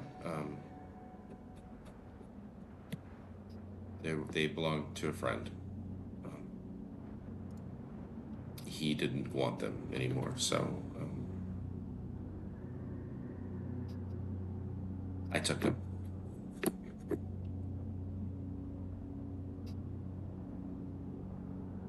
Fairies are Someone's notorious. wings?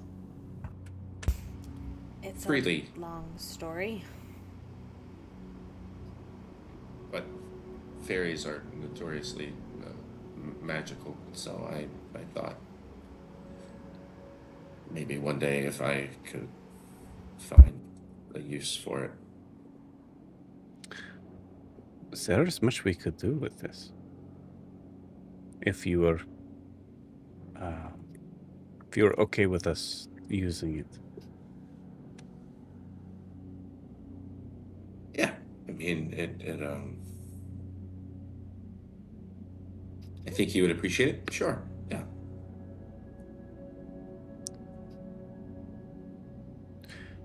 Do you want me to wait until you're all asleep before I start working on it? I understand.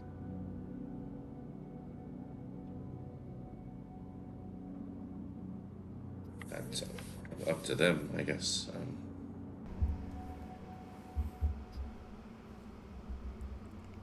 I don't. Are you sure you don't? How did you get them anyway? Never mind. I'll find the answer. I think she remembers Yori giving those up in a completely different way. That doesn't Cool. involve Alistair at all.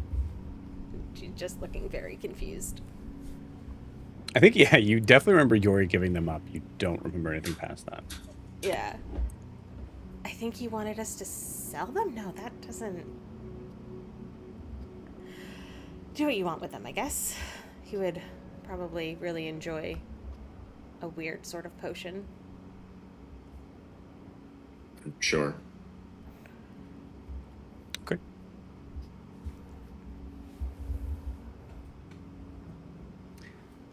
Okay. You watch as Devlin. You watch or don't watch as you see Devlin kind of turn around to the workbench and immediately kind of snap the fairy wings in half and start to mortar and pestle them. I think Eva's just watching horrified. Like, this is harvested from a humanoid intelligent creature. This is horrible. Yeah, yeah. He hated them, if it makes you feel better. This is pretty messed up. It is really messed up. Bridget is both confused and horrified at the same time. Like, I feel like there's some moral line that's been crossed. at this point, Why? it's fine. I don't know. They were freely given. He gave them up because he wasn't a fairy. That's all well and good. It's the experiment. You know what? I'm gonna go read my book. Guess she doesn't know what we use elven blood for. Maybe we don't You tell her. see, Do I hear that? What the fuck?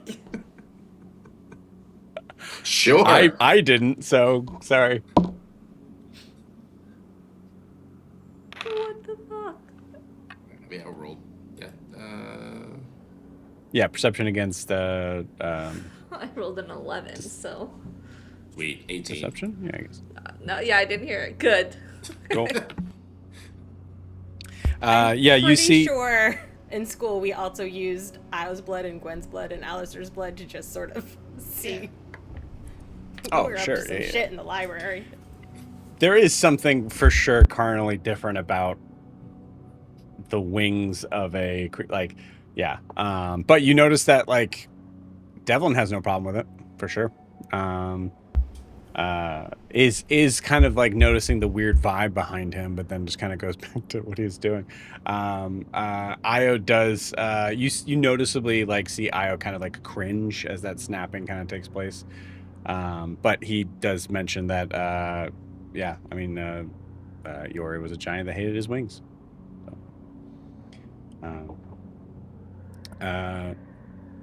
So, yeah, so that starts to happen. As Miri, are you still up on the roof with your bat? Or are you coming in? No, I followed Gwen Okay, cool. You got it. into the wagon.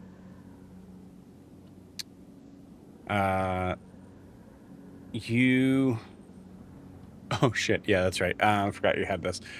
You also see Devlin pull out a feather that is like this bright, strange blue. Is this what I think it is? Most likely, yes. Chance meeting. I had 3 of them at one point. Just that one remains.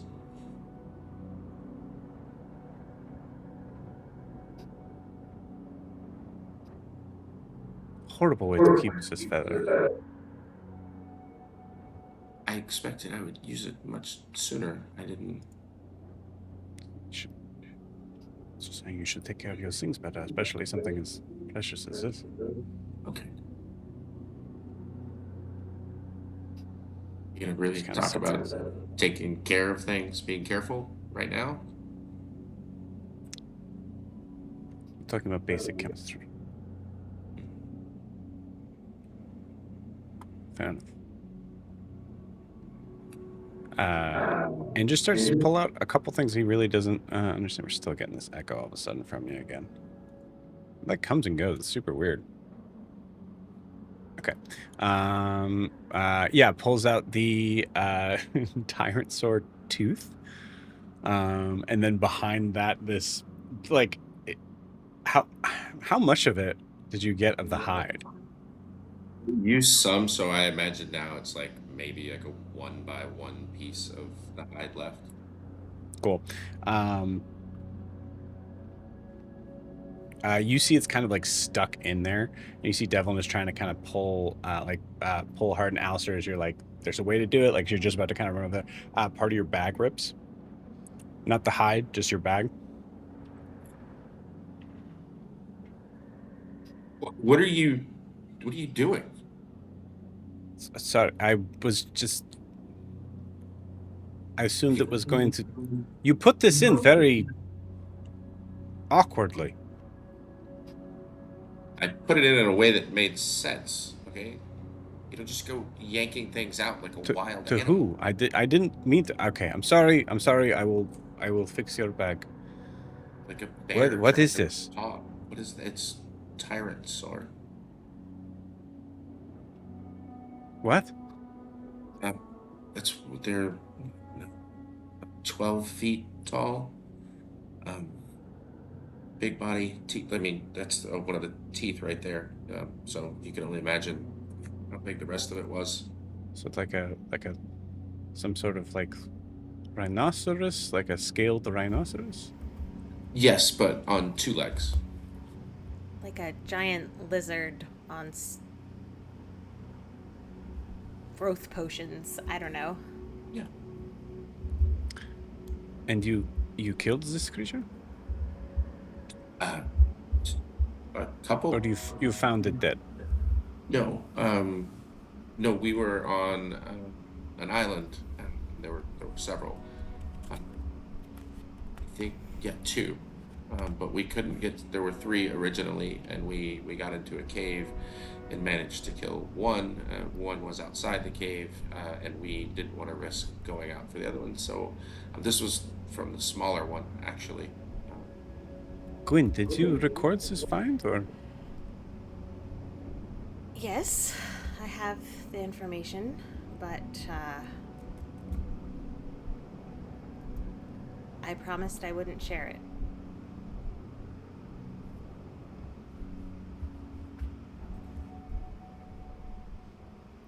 The beings that live there deserve to develop naturally, without interference. When did you all graduate? A couple of years ago? Yeah, three years. It's You've been done all this in 3 years? No, in like a couple months since I left Murakaba. six-ish months. It's been a long journey, Professor. Okay. And this Okay. is one of the least remarkable parts about it. It was the most remarkable find of the century, actually. I just meant in terms of things that we've had to. Yeah, I guess.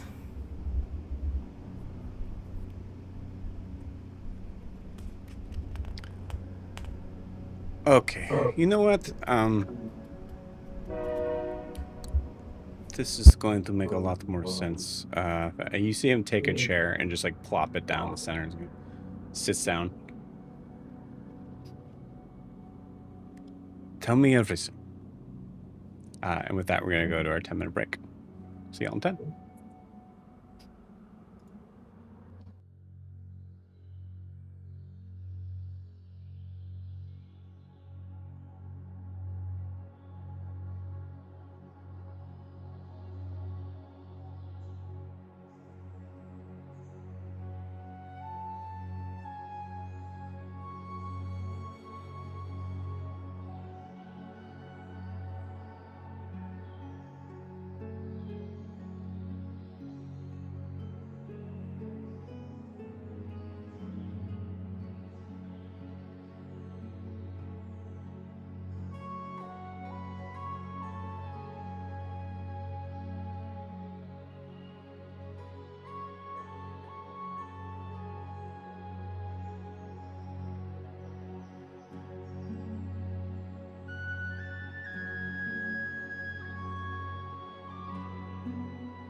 Welcome back. So yes, I think as we come back in, question for the group: how much do you let Devlin know, if anything?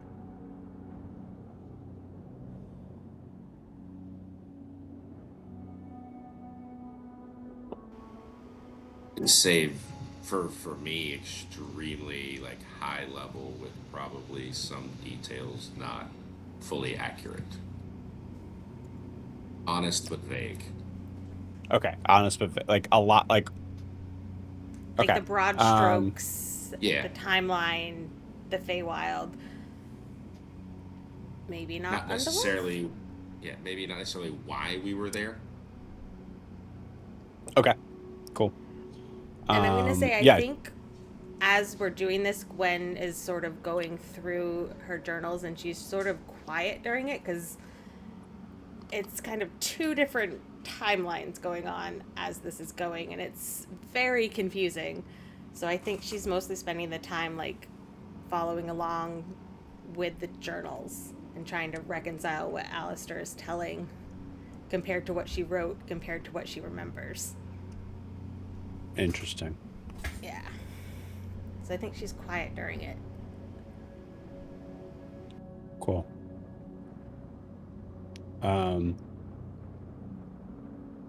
Yeah, that makes a lot of sense. Yeah, do you let Devlin know about Underlith? No. Okay.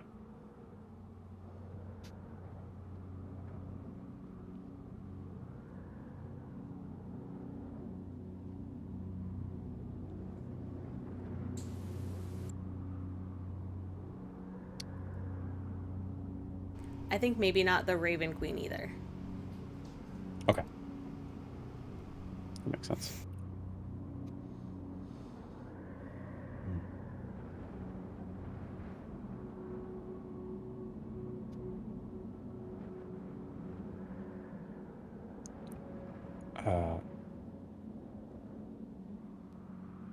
And looks at Eva and Miri. You've been there the whole time? No. No. Would you like a detailed story of where I came from? I'm happy to share. Sure. Yes. Really? Okay. Well, I was born approximately 1,000 years ago. Mary. Mm-hmm. I think Devlin's just being polite. I don't think so. I think that face wants to know about the moonflower bloom. That's where I was born. Fake ratio. I mean, we know very little about the Fae. I mean, it's not my main subject to.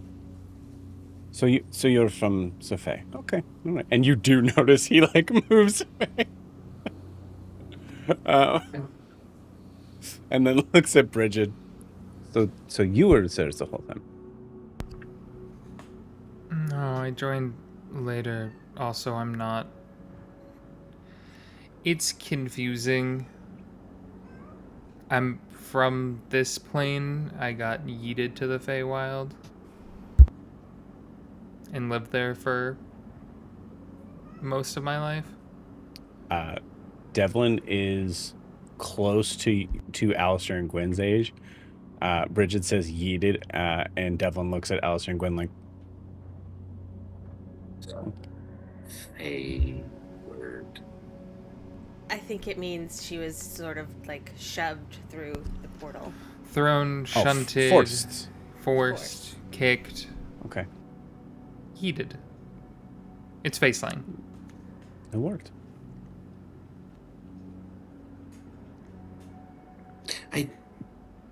Doctor, I don't recall you ever being necessarily interested in other people at the Ludus. Well,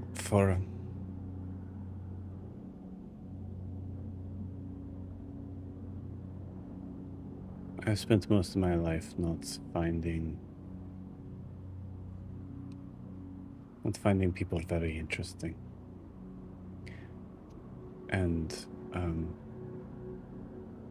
quite recently, kind of shoots a side glance to Eva. I have tried to.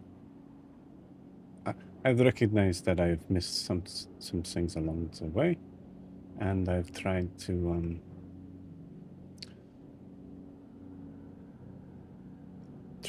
connect a little more. And Eva, you think about the book that Devlin read of yours.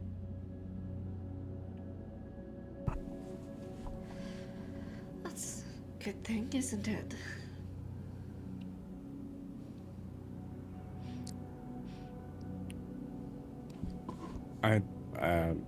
As I mentioned, I thought the premise was fine. There was a lot of things that made no sense to me. Why would someone, put all that information out there to a perfect stranger? She glances around at Glenn, Alistair, and Io, who just put a ton of information out there to someone, to her, is a perfect stranger. Yeah, I wonder why.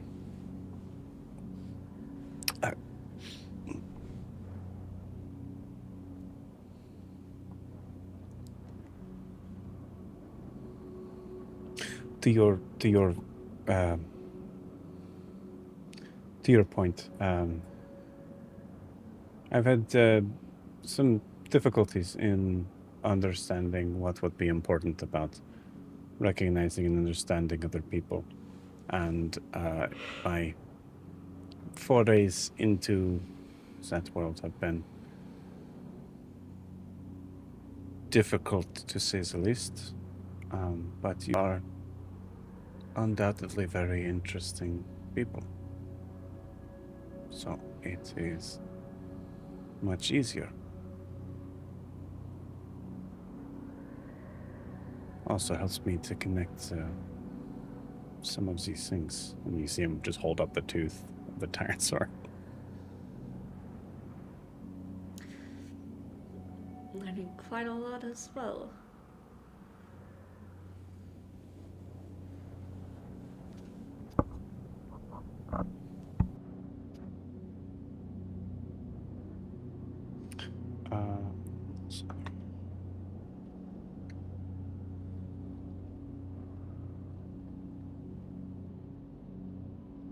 Okay. There's like I think there's like an awkward sort of point of silence, and instead of addressing it, you see him just takes the chair, puts it back in, and just immediately turns around and just starts working again. Doesn't say end of discussion, just walks off.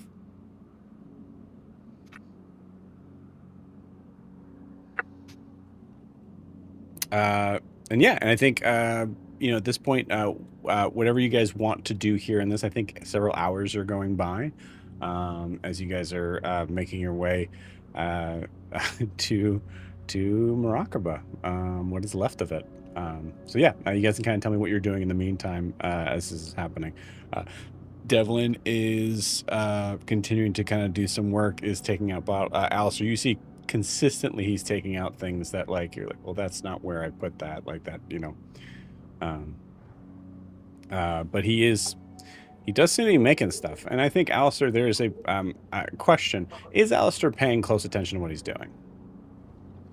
I think he absolutely at times is very much paying attention, and I think at other times when he's doing Devlin's thing that is not Alistair's thing, he gets frustrated and has to walk away for a few minutes. Hell yeah, I love it. Cool, awesome.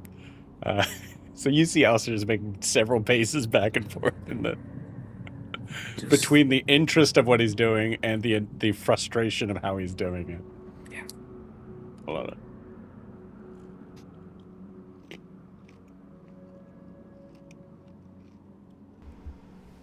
I think Gwen is probably drinking a concerning amount of espresso and reading through her journals, and every so often she takes out her quill and looks at it, stares off into space for a little bit, goes back to the journals, more espresso, more coffee.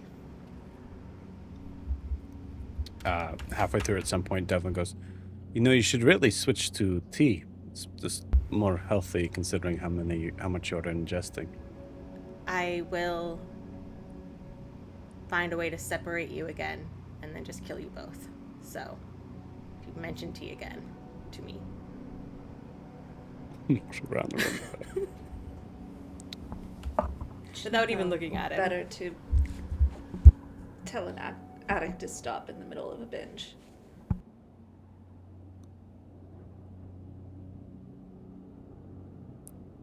Oh. Okay. I really don't think you're supposed to leave it that long. It's gonna start oxidizing from the air. It's supposed to. Hey Gwen, what are you doing? I think she looks at. She doesn't even look at Alistair. She just moves on to the next part of the journal.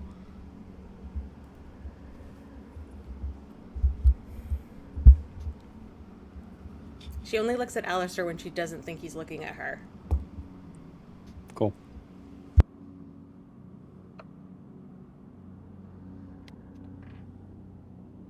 It's a nat one.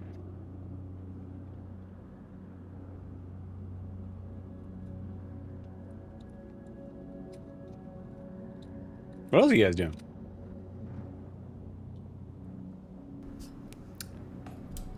Bridget's now hunting through the creation book to see if she can understand the different separation of like divided the world among its keepers and trying to figure out what those keepers may have been or who the people are and stuff like that, and like going back through all of her notes about it and rehashing through it to see what, with new context, how it changes. Yeah. Give me a. I think just give me a flat intelligence check on this as you're reading through it.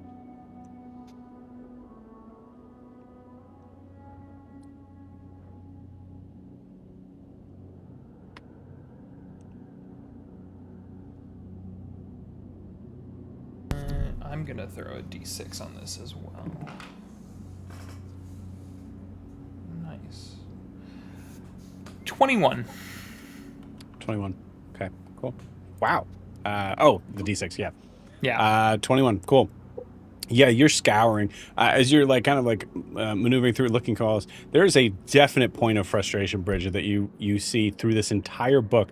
The only possible hint and mention of the idea of anything even remotely being connected with like a devil contract is that quote, which is incredible. I think at first, at least, incredibly frustrating to you.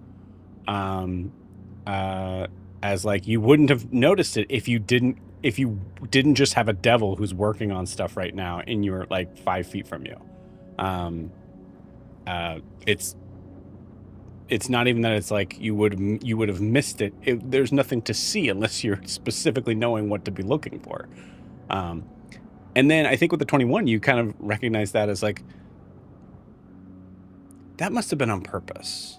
And I think you guys have another creation book, right? So we have like Nine's creation book, and then we have the normal creation book. So I think, honestly, Bridget, with that 21, if you want to like look through the other one and sort of see. Yeah, she can be double fisting books. Yeah. At this point, with two of them out and like another notepad in the middle, like scrawling away at the same time, like a crazy woman in the corner. Yeah. Absolutely.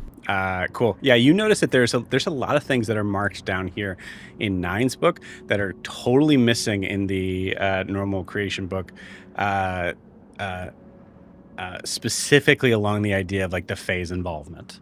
Because there's definitely more in that from there. But you also, hey, lo and behold, you don't see that quote in the creation book that is not Nine's. Someone's been doctoring your history, bitches. Oh, 100%. 100%, yeah. I think for now, I'll keep that sort of in mind of keeping that open. 21's really good, just to try to think if there's anything else that would come up. But yeah, she get with that so far. Yeah, like the only thing is that now she's thinking about other lines with different contexts and trying to mentally give different context to different lines of like, okay, well, how does this line work? If this worked for devils, then how does this work for Watchers, devils, primordials? Like going down the power scale of different lines and trying it with different contexts to see if it makes any more sense. Yeah.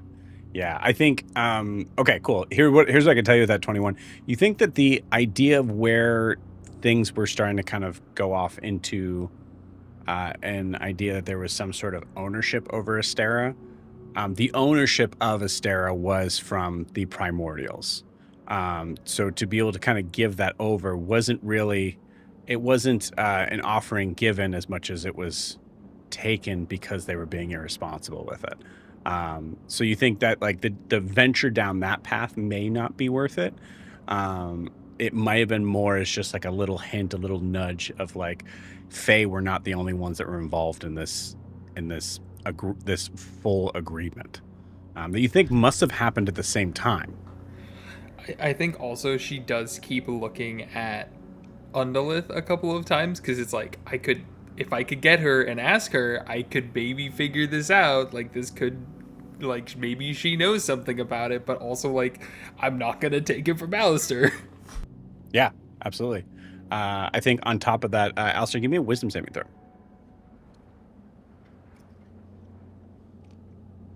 18.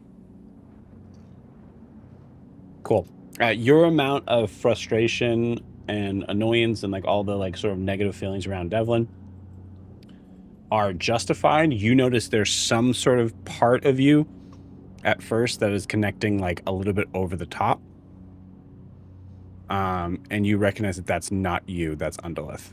Like you feel your blood rushing, you feel that like sort of like sense of like that feeling of pushing through. You think Undalith absolute in a very similar way, probably for a similar reason, from looking at it's similar to Prisha, not as violent, but very similar. Are you talking about this at all, Bridget, or is it just all you?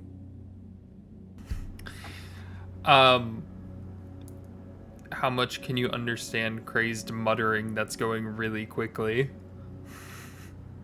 Not well. Sorry. Then I would say that would be how you should go with it then. Makes sense. Oh, I mean, I would notice, right? If I'm getting closer, she's more frustrated every time I'm over there. Okay. I think it's a lot of like, yeah. It's up to you. I think eventually he starts doing like the Doppler test, standing so far away and seeing like, okay, we're better over here. Still annoyed. Mm-hmm. What are you reading? What are you looking through? Why do you have both books up? Well, because there's a chance that there's stuff that's missing between both of the books, because it seems that clearly your guys' history has been doctored and turned into something else entirely, which is crazy to think about, that you guys have all been reading the fucking wrong thing this whole time, which is hilarious because that's what you guys have used as your basis for a lot of things. Slow down, and yeah, we know that's. Okay.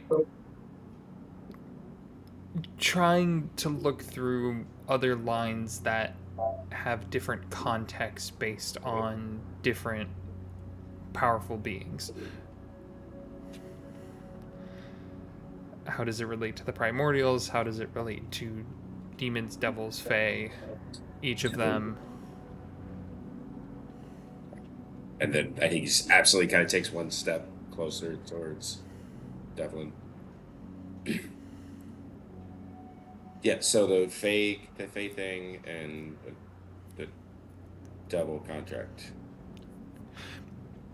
Right, so did they come together to stop the primordials and trap them as rods then? Is that like something that they all did, and then was there What if they took 2 and 2?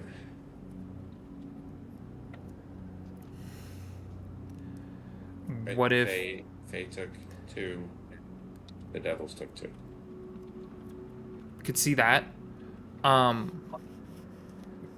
What if there's also humanity, elves, or other races that could also be like maybe guardians or something like that?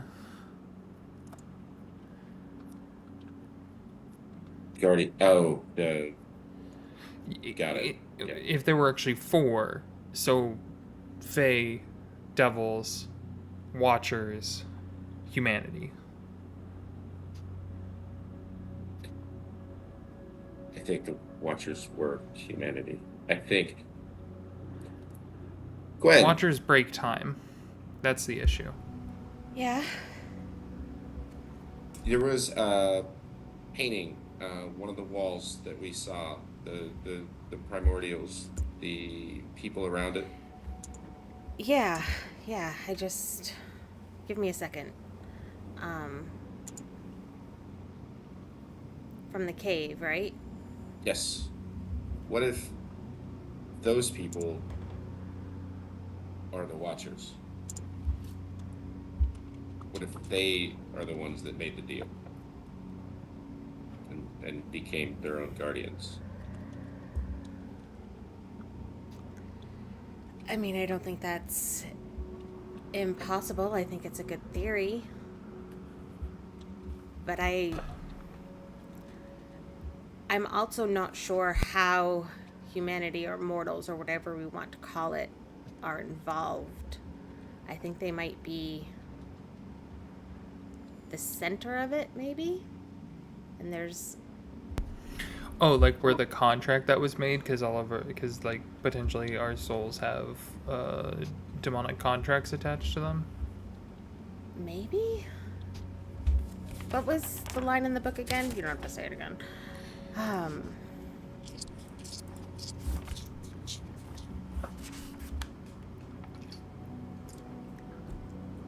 keep getting stuck on the new order. Like what type of order? Like an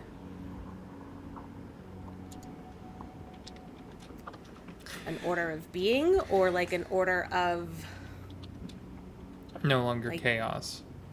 Or A new like pecking order? Yeah, there's so many things that order could mean. Like the king? Like a king's order? Or just order of... How old is the king of South Imania? Just like out of curiosity. That's a very good question. Would I know that growing up in Eisenheim? You absolutely would. Like, and Eva, you've been, I think it's something that, Eva, as you're asked this question, like, maybe you thought about it before, and there's a lot of, like, kind of weird, there must be, like, some sort of speculation, like, man, how long is the king going to stay alive? King's been alive for about maybe... I'll put it this way. King's been the king for about 150 years. And he's elven? Or is He's he human. supposedly human? Supposedly human. Well, he claims to be human, but no humans live that long without some kind of external aid. And no one thought that was weird until now? Oh, I think everybody's thought it's weird, but you course, don't talk about the king. I will say above board has never been addressed by a single PC here for 6 years, including Mongo's crew. Joe, I got you. I Okay. mean, when you live in a... No, go ahead, Eva. I'm thinking. Okay. So we have Oh, go ahead. Sorry. we have Fae and devils. And we have extremely long-living elves. And whatever that Grian person, right? He was... had that feather. What's a Grian? It's a person that Kara met. You're being super Gave her a vague. feather. Oh, I don't know what he is. Is he a bird? really. Maybe? No, he was not a bird. But what if those 4 sort of higher beings, so to speak, for lack of a better word, were all involved, and the result was what we call humanity, including very long-lived kings. Does the king hate anyone particularly? Magic. Everyone. Magic. But, like, is there, like, a race or anything like that he's, like, kind of against? Drow. Eva, yeah, for sure. 100%. Oh, we're bringing Even- them into the mix? You can roll something for me on that. You guys above board, you guys would know the drow and magic for sure. But I'm not sure if there's anything else. Eva, you might know a little bit more. Roll what? Let's call it. I'll leave it up to you. History or religion, either one. This would be a cultural sort of thing too. Same bonus. 8. 8. Okay.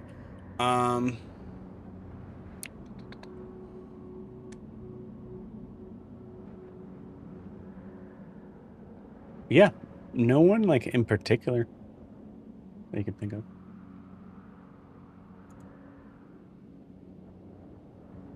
So wait, so what's the deal with the drow? Oh, there was a whole war thing. There was a war. Were they just like, Just being drow.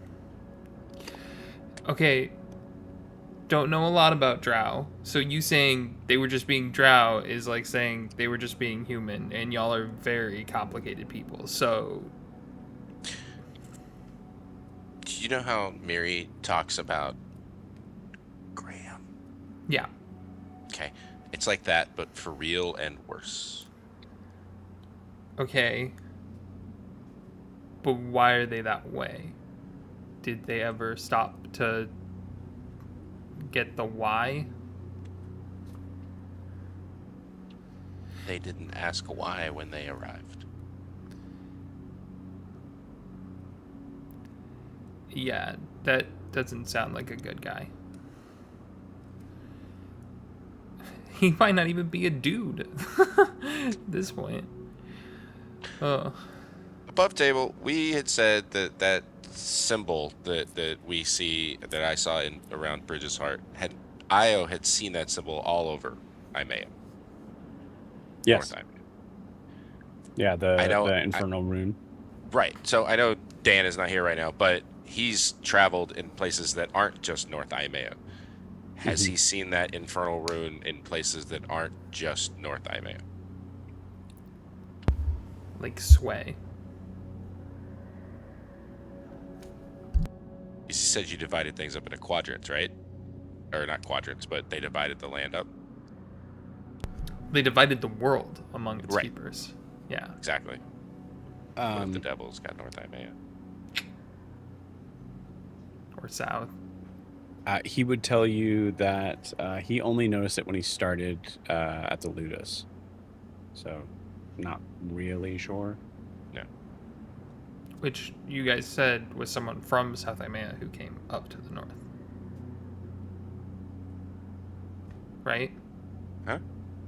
The Ludus Yes. Yes. was someone Ludus, from the south who came up to the north. Yes. And also No. the Ludus has weird air. Yes. Grincelli Mortimer. But by right of the king was asked to go.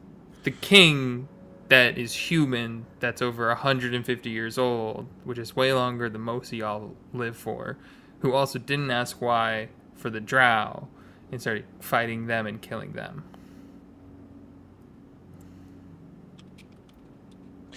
Just clarifying.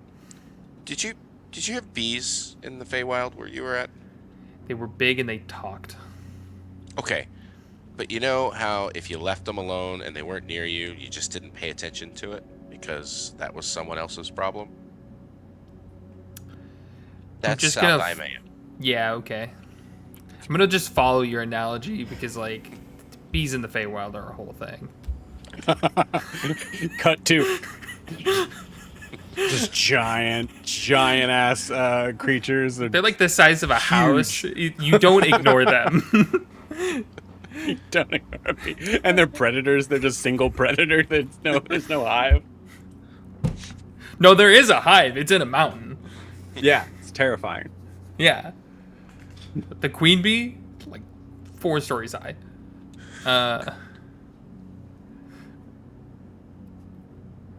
Okay. But if this is all starting to connect, if King of South Imea, did you guys running into any weird information at some point about deals or other things like that? Other than his face being in the shop in it, the last city we were in. Yeah, that's Yeah, that's...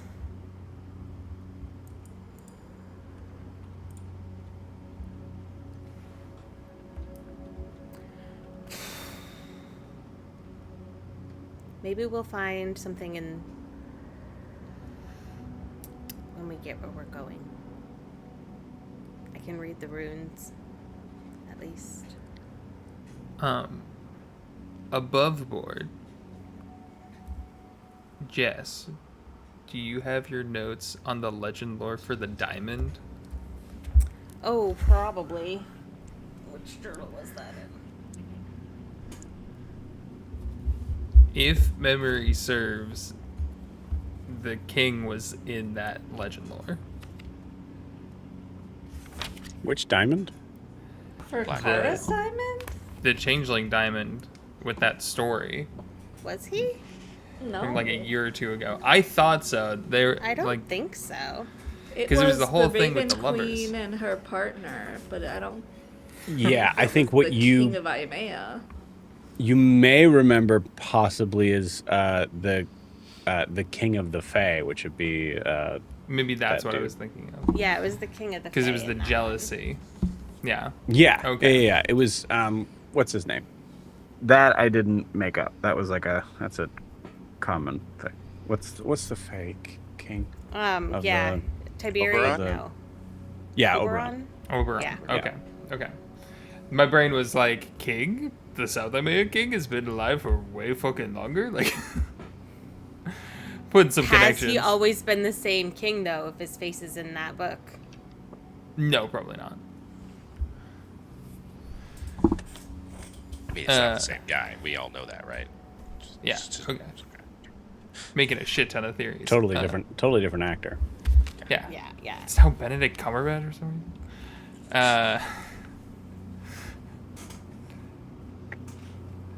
Okay. Pulling it back. Okay, maybe he made a deal or something like that with... I think this all happened way longer than 150 years ago, though. Okay. But maybe he's the descendant? Could be a bloodline situation.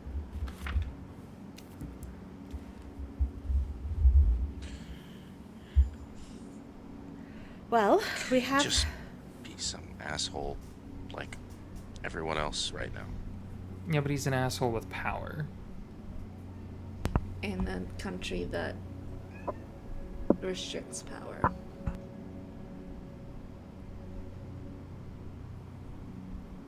What does that have to do with us in North Imea? I just find it interesting. Listen, I'm trying to figure out the ground rules for you guys this world. I don't know if he's part of this or not or what. And if he is, then I guess he does cross paths with us at some point. But terms of who he has been, it hasn't really affected us. So I don't know that we've paid that much attention. Maybe we should have been.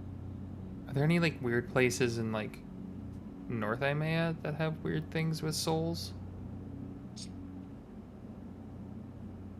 I think with that, Devlin speaks up and goes, Karas, sorry, I'm waiting for the beaker to be done.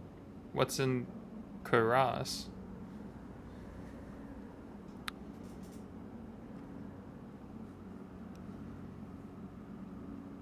Looks at the Ludus kids.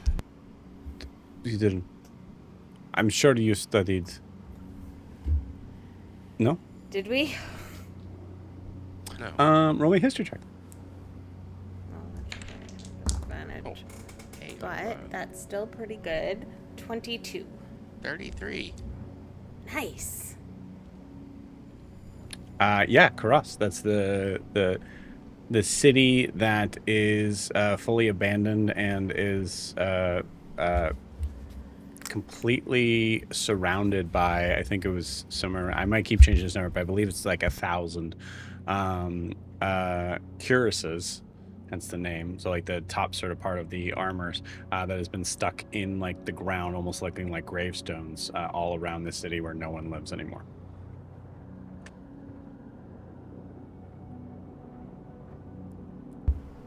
What does that place have to do with tolls? No one lives there.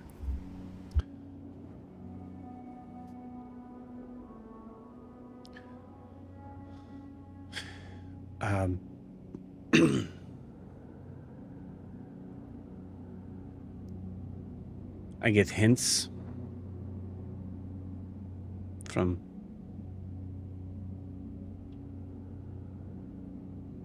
all of those souls went to the same place. At the same time? Yes.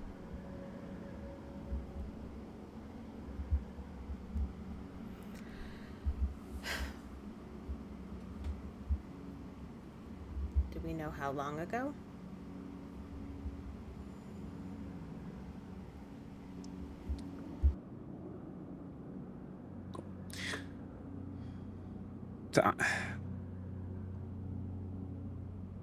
Time is a difficult. There are no years in hell.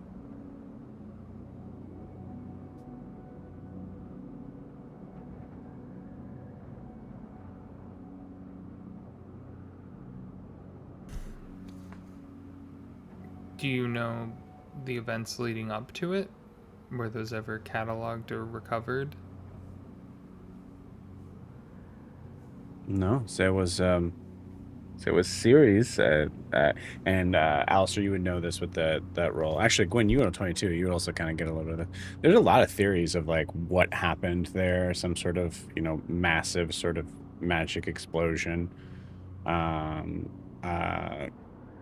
Something maybe necromantic. Tons of theories, but no clear answers. I have enough components for, I think, maybe 5 more castings of legend lore. So if we come up with a list of things we need to know, we could get some form of answers that way. But it would be good to sort of have a direction. Yeah, and I think there's also a couple of things that are probably off limits, like the Watchers. I feel like maybe that's a last resort. Yeah.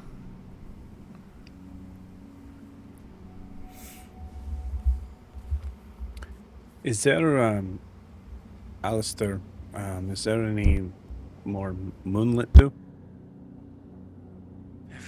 Everything I have. it's in there. That's Okay. it. Is he speaking to you, or are you able to read his thoughts as easily as he reads yours?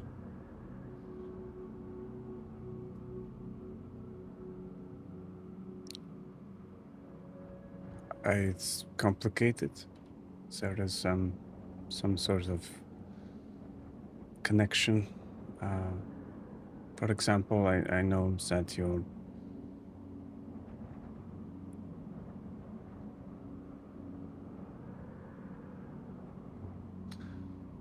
your father is a soldier.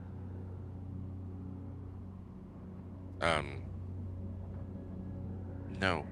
What? That's not. I didn't ask you. No. Okay. So there's some things I just believe the other side is more Okay. concerned with. Sure. Are you almost done with? Yes, actually. You see him kind of shake a bottle and just throw it to you. Call it the possible distance elixir. But you can call it whatever you want. Yeah. Okay. Please just make sure you clean everything and return it back. Oh, I'm not even close to done. Okay. Yes.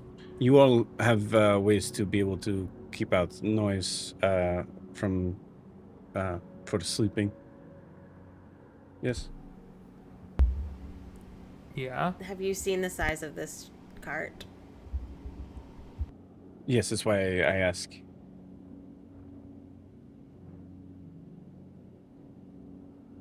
I think we're all fairly used to background noise. If not, let me know right away. I can try to make some things that will block out sound for you first, for enough for at least dropping to REM sleep.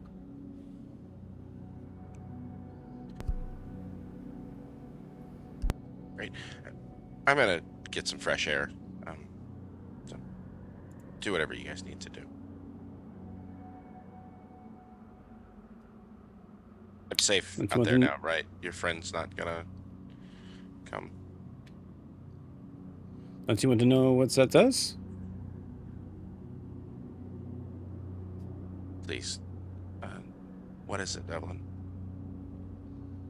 It's a So I used a little bit of the phoenix feather, but I kept it in a it's a remnants here. This way it won't go bad. It's in a contained thing, but it allows you to cast a spell to be able to take someone with you to a impossible distance. You guys all catch right now as like genius chemist, horrible namer.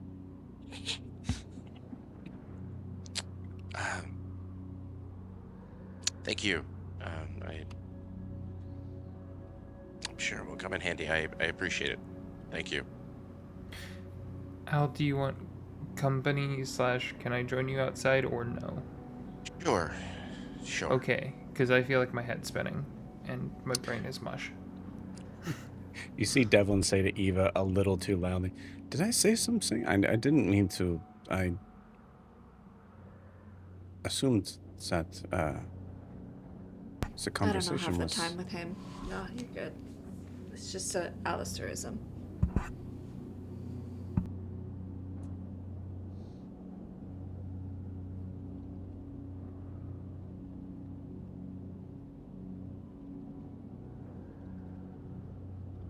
Does Alistair go out?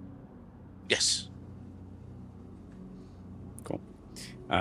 Eva, what have you been busy with? Probably just writing. Okay. I think Eva, it does occur to you.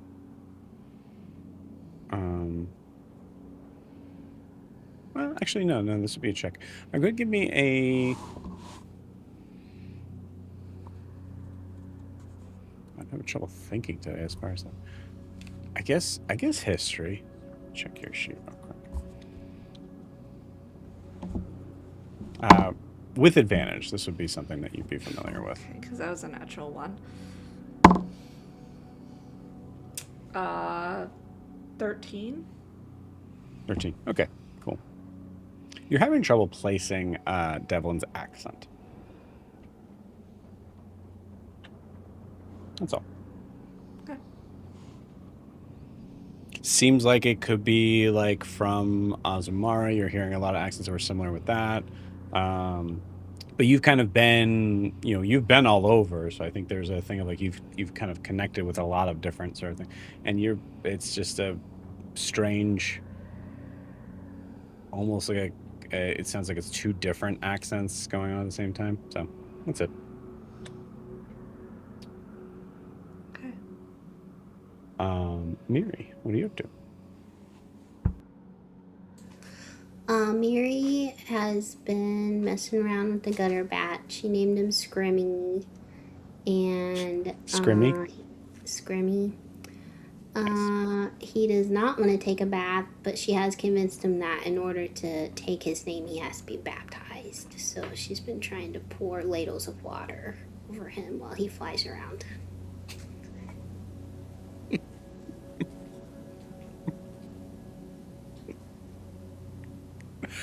Oh god.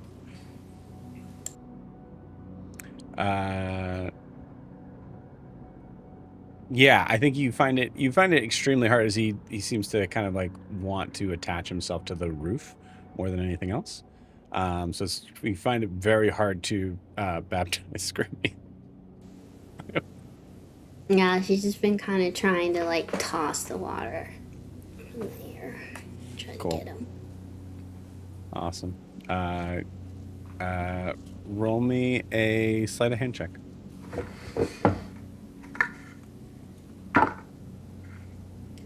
Ooh, that's in that one. Okay.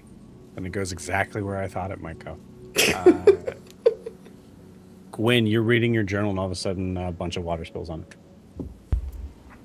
Yeah, she immediately is going to try to prestidigitation it away so it doesn't ruin.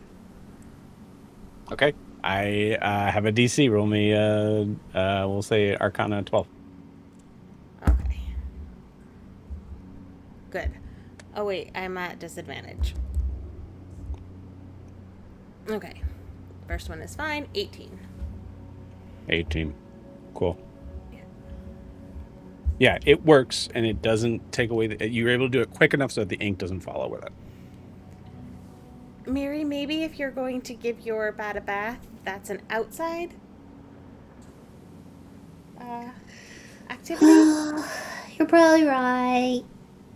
She tries to jump real high to grab the bat out of the ceiling so she can take him out. Also, his name's Scrimmy. Come on, Scrimmy. Scrimmy probably would have been good too. Yeah, well, it probably hurt his feelings. So, we're gonna go on the roof. Come on, Scrimmy. Gwen, on top of that, you notice that Houston is fully following and getting in the way of like will not stop putting their body against Devlin. I think she tries through like their bond to get an understanding of why. I mean, it's hard because like he doesn't talk or anything, but she can sort of sense his emotions and his intentions and that sort of thing. So Yeah, I guess she tries to get an idea of like, what about, is it just the fiendish thing, or is it more than that, I guess. Okay. Yeah, give me, we'll just call it animal handling. Okay.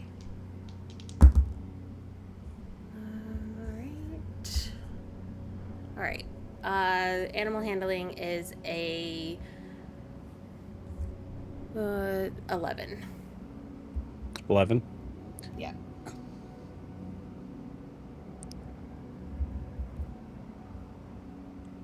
Yeah, with an 11, you're not entirely sure. It could be just the fiendish thing, but you also notice that Houston's being like a little bit like hesitant to follow your instruction right now. Cool. That doesn't sit quite well with her, but she will sit with it and try to figure it out as we go along. Yeah, makes sense. I think, Gwen, just to pour one more little piece on top of this, you see Io across the way, sitting in his bunk, just consistently kind of like doing the same thing you were doing with Alistair, is like kind of staring at you when you're not looking, but you catch it a couple times. Cool. And you think it might have been something to do with the only thing that like wouldn't keep Io from like saying something out loud would be about what was a phrase that was mentioned to that only both of you heard and Right. understood. Gotcha.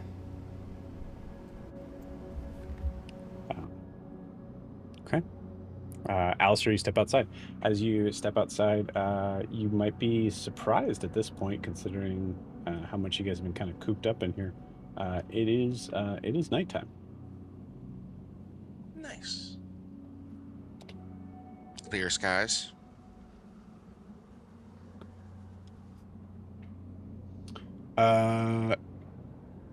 Distant thunderstorms. Got it. Yeah, I think he'll just go up and sit up front with Kane across his lap and wait for Bridget. Cool. We're just about to turn on the crickets, but we're in the desert, so I don't think that makes sense. The cicadas that were attached to the Yes. bottom of the cart. Yeah. Yeah. Okay. Yeah, Bridget, you come out with Alistair. Yeah. I think she's looking at the stars initially. Did you need something, or you just wanted to be alone together, or? Both is an option. Okay. I mean, like I said, I feel like my brain was on fire there. It was a lot of information. Yeah, that guy's kind of a jerk. Anyways. Yeah. I also wanted to keep working on the star chart. I was, interrupted last time. Yeah. No. Yes, exactly. That was the same per Devlin. He's a kind of a jerk.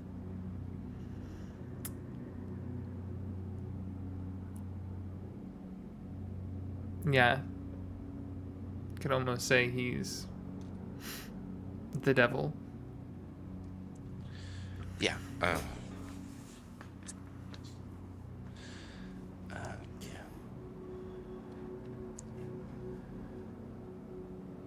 So, what's the plan with your study? What do you intend on doing with all of this? I know the Watchers and all, but let's say everything works out. What then? Keep pursuing knowledge.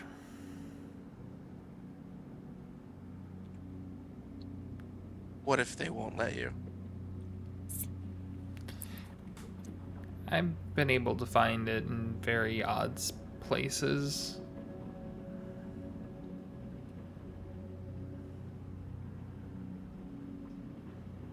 Just very optimistic to think that you can just keep going when you have people this sort of power and ability that don't want you to. So once you reach them, what then? Oh, I see.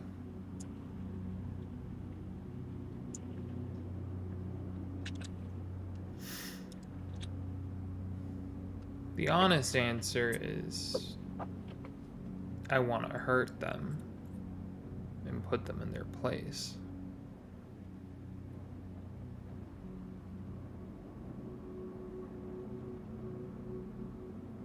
What does that look like, putting them in their place? Probably removing their power, making them feel useless, making them understand what it's like to be cast into the mortal coil.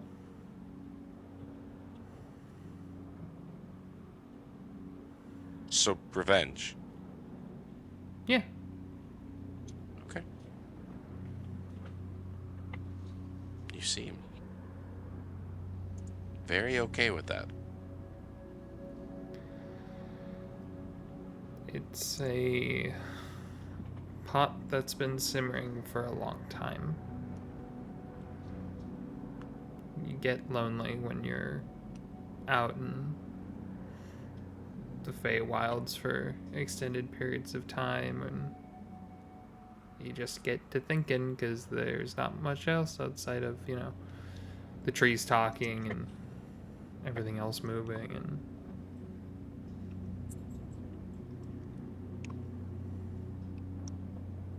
Bridget, I know we've fought together a couple of times now, but have you ever killed a living, thinking being?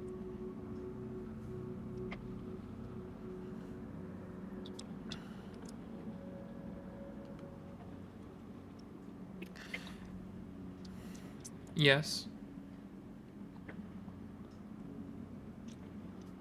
And you're willing to do it again? I never said I would kill them.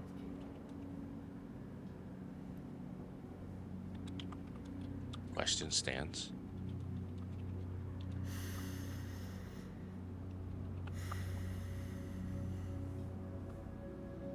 If I have to. You can only heal so much in the world. There are certain evils that can't exist. Let's hope it doesn't come to that.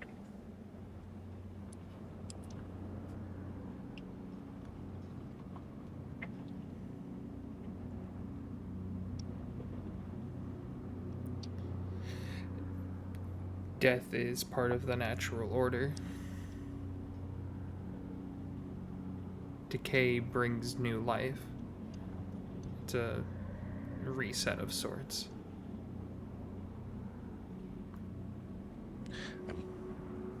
Can I just be honest with you for a minute? I'm very worried about the doctor in there. Oh, good. That's not just me.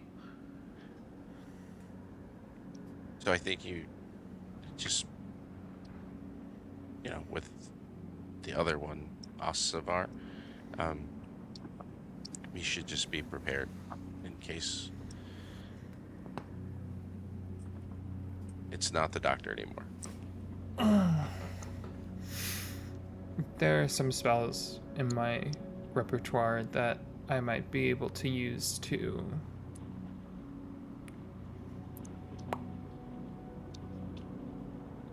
do some things to Asavar if needed. Look let's hope it doesn't come to that, but eventually we are going to want to see where this happened, and if that thing is the Guardian, it may not want us there. That was something I found kind of interesting, and I asked Devlin this too, but thinking about the spell with planar binding, you can tell them to be on defense. So was he bound to this plane to be on defense? Hurting something. Yeah, because he's this guardian of sorts. So, who told him to guard it? Imagine someone higher up the food chain than him. But are they infernal or are they something else? If it was. Devlin said it was.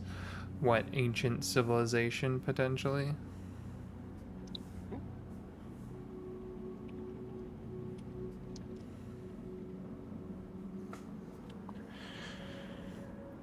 Something, and for some reason, they are guarding it. Whether to keep it in or to keep it out, I don't know. He mentioned that the Dominium in there had a pattern, right? Yes. So could it be like a chain link? Like chainmail armor situation? It's quite possible that it was written in some form of runic or arcane symbols. Oh, that would be interesting if it's all it's a contract like repeating itself in an old language. Yeah. Maybe taking the Dominium weakens whatever wards it's created. How does Dominium work?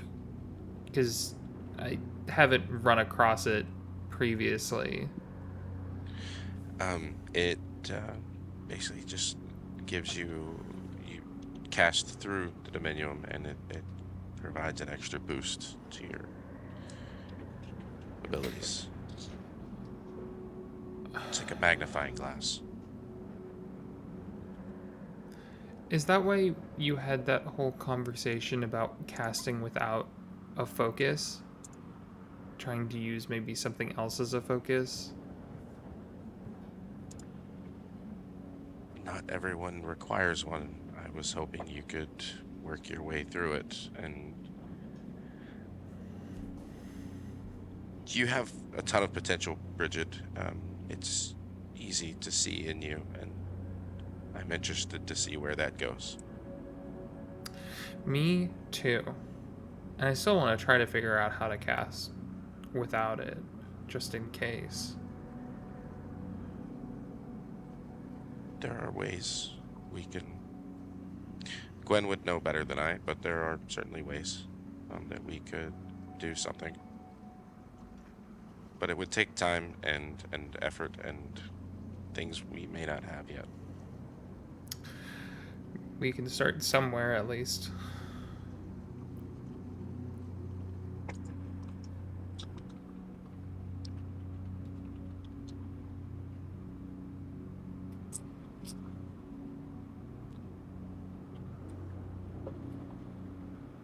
We can separate Devlin, that would be fantastic, but until then. I don't know if we can separate him without killing him. Or killing it.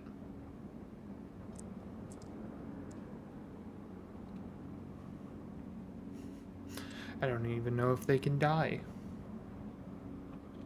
They can be sent home. They can be sent home.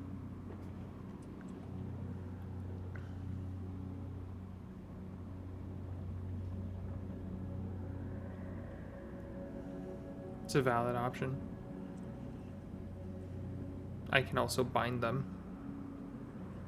Ooh, that would be fun. Takes an hour to cast though, and a lot of expensive materials, but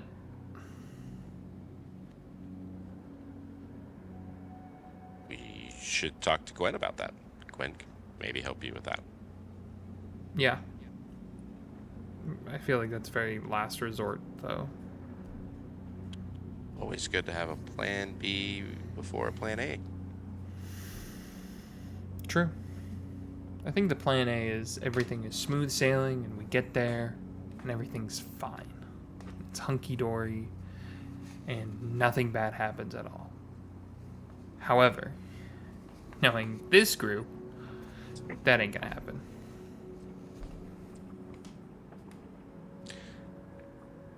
No. No, we've got too much to see and too much to do.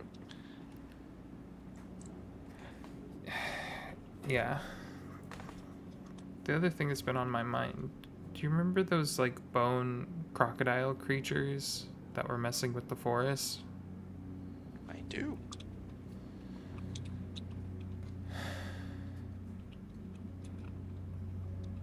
I was awake last night when you guys looked at his memories. Oh. Look, we were just trying to get information.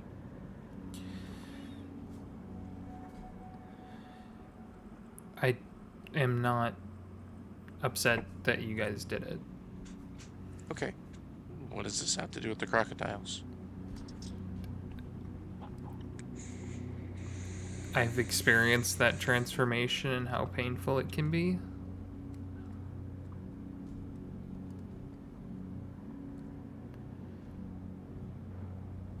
Mm-hmm.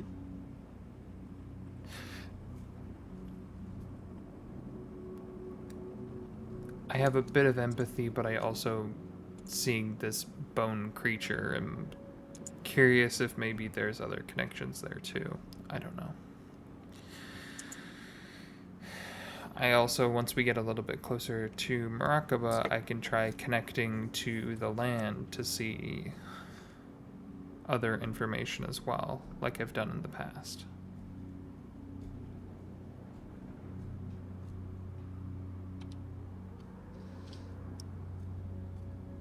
Yep. That would be helpful. Anything we can do. And just keep an eye on the good doctor here. And whoever his friend is that wants to protect whatever it is it's protecting. I don't like these types of riddles. You seem to have experience with something similar to what he dealt with, or what he's dealing with.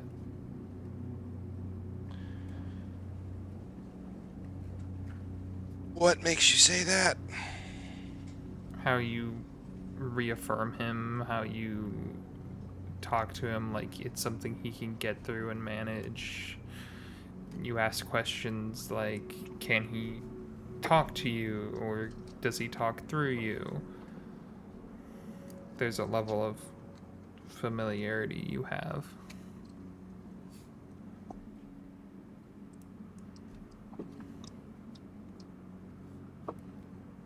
I didn't have a lot of friends growing up, so it was just me and myself most of the time, and it's easy to forget who is you and who is the you in your head.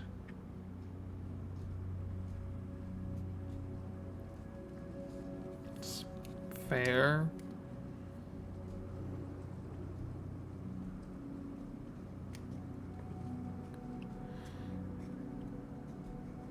There's terms for that and ways to help with that, but I don't think we have enough time or mental energy and capacity to get into that. Yeah, we just went in and took care of it ourselves. I think Bridget gives you the most what the fuck look. What does that even mean? Yeah. It doesn't mean anything. What? You just said nothing. I think you inside you see Gwen. You see Devlin kind of turn around and is like, Gwen, where is Alistair's alembic? Why would I know that? It's a specific tool that. Okay, all right. No, I know what and the you see him tool is, just but why would I know where it is? Okay, yeah, no, that makes sense. Rushes out, opens the door at this moment. Alistair, you're alembic. There is no. Where? It's to the left of the wood hammer. I keep it over there so that it doesn't break. It's not a good place for it. It could. Then don't use It's a it. very. Okay. Then don't. I just wanted to make sure you understand how. Oh God, Joe's forgetting the word. Easy to break, fragile. Fragile. How Fragile. fragile as. Yes. What is your accent? What? Your accent. I'm from the north. You gonna give me any more or just that? Blackheart. He goes and closes the door. What is that? Just looks at Alistair like, what is that? He's a jerk. Did his accent change once the devil got in him? It might have changed because Joe sucks at accents. No. Okay. Bridget being dead serious. Did his accent change? No, I refused to go to his class. It wasn't really my cup of tea. So, I don't know. You'd have to ask Io or Gwen. Io seems to be infatuated with his knowledge. It's easy to specialize. That's all I'm saying. The Ludus sounds like a wild place. It's pretty. He was on the faculty. I just don't want to talk to him anymore. I will tell Gwen to ask. You gonna give me anything more, or just gonna leave that one to the riddles? Oh, the founder, Grincelli Mortimer, not a nice person, and we didn't know. Then, since he was on the faculty, maybe he would.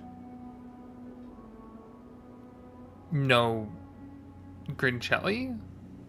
Yeah. Yes. Mortimer, the journal that I had. Yeah, I was gonna say, one. wasn't it the journal That's the same one. that we found with the crystals?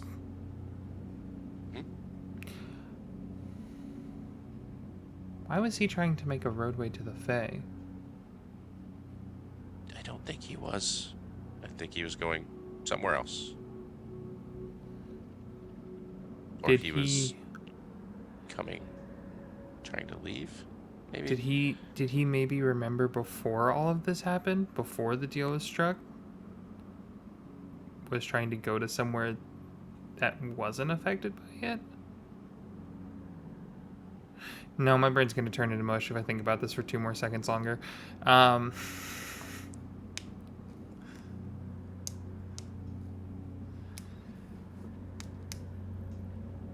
Okay, how many Mortimers are there? How about we start there? We know of 3. That's a manageable number. Maybe 2 living. One more than everyone else knows.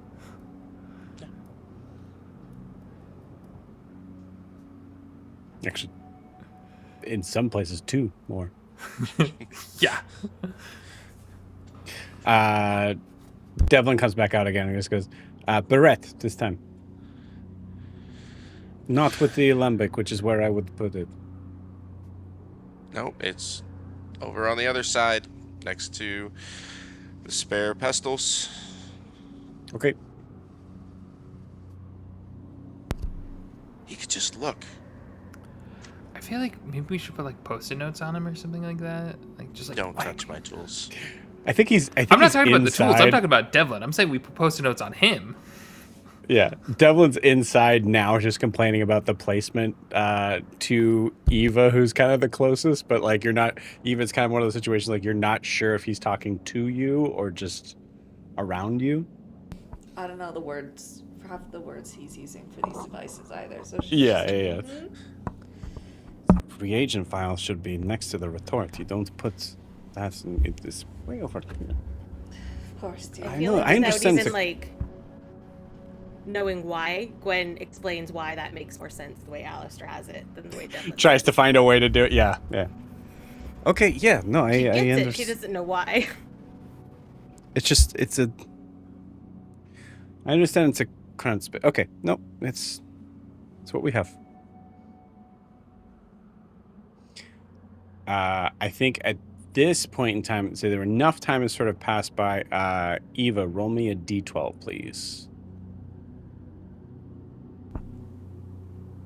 There it is. 1. 1. Okay, cool. That's a good one.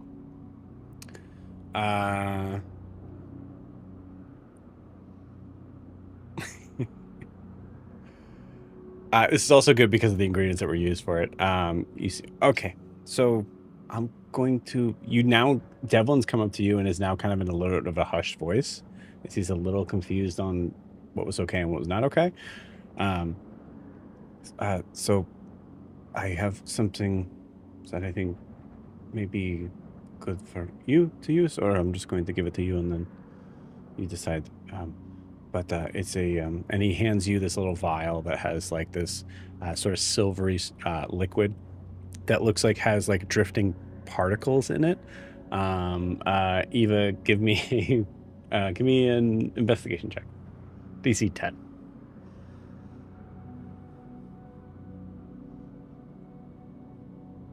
17. 17. Okay, cool. With a 17, you recognize the iridescent sort of fairy wing particles that are in there. As he hands this to you and says, so this is, I call it a short-range spatial displacement solution. What does So it you- do? So if you are in a difficult situation that you need to be able to move around easily, drink this and you'll be able to move planarly for a little sometime. May be useful. Above board, as a for 1 minute as a bonus action, after you drink this potion, you can teleport up to 30 feet. Every bonus action. That's very helpful. Thank you. You're welcome. I have some more possible concoctions with the fairy wings, but I felt like there was a weird vibe. I just have never seen someone harvest from intelligent creatures before. Would it help to assume the creature is no longer living? No, it wouldn't. That may be worse, but Oh, okay. it helps that they did say it was consensual harvesting. It's kind of weirder for me, but yeah, okay. I saw. Sorry. I saw Jess's arms crossed over here, and in my head, that's exactly what Gwen was doing in the corner. Absolutely. That's absolutely how she was. Like, Yeah. not touching it, but also. So, okay. So I will. Is there anything you feel like you need specifically for that could help with whatever it is that you do? I'm just along for the ride and avoiding attempted assassinations. Got it. And you see him just move quickly. It seems to have sprung an idea and runs and starts to work on stuff. You see him taking the Tyrant Soar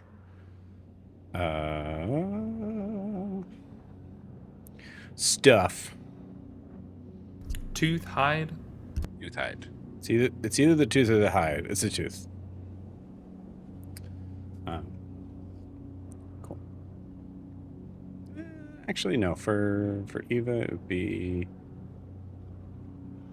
excuse me, the hide. Cool. All right. Do you guys come back in, Bridget and Alistair? Yes. All right, cool. I think at this point, because night is sort of settling in, we're leaning kind of pretty close to that point in time. So unless there's something specific you guys wanted to do here, we can just move to the long rest if you want. Just move to the next day.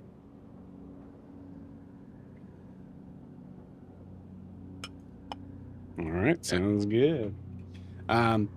Cool. All right. So you guys take your long rest. Alistair, what are you up to? I probably cleaning all of my tools, putting them back where they belong, not where Devlin put them. Um, yeah, I think he's just going through cleaning up everything, and if there's any spare time, probably whittling some buttons. Okay. Cool. You see, you notice that Devlin seems to be staying up with you, also working. Okay. Are you not sleeping? No, no. There's a lot of things to do here. I need a lot of time to. I need to do a lot of thinking, and my supply is getting low. And Oh, as far as I can tell, yes. Sorry, here. Um, I don't really need these, and seems like you do.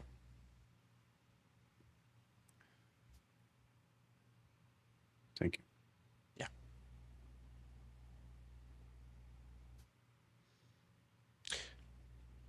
Is that because of him, or has this always been a problem for you?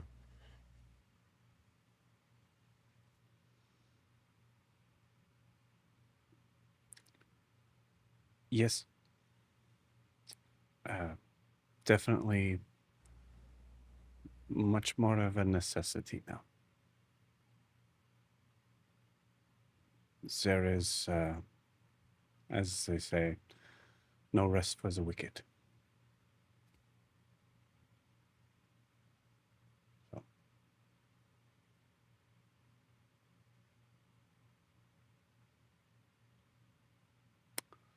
well, there is, do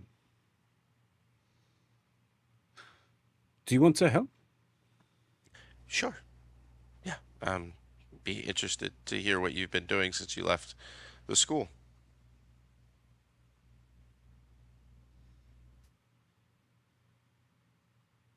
Was I such a bad teacher? I I guess you wouldn't know.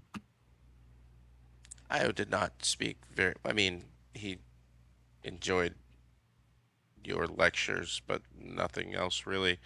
You don't give good instruction, from what I hear.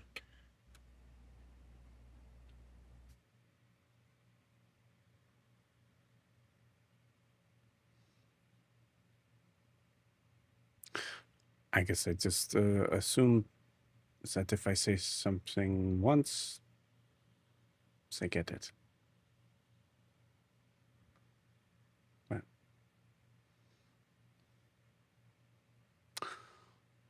I will try to teach you some concoctions.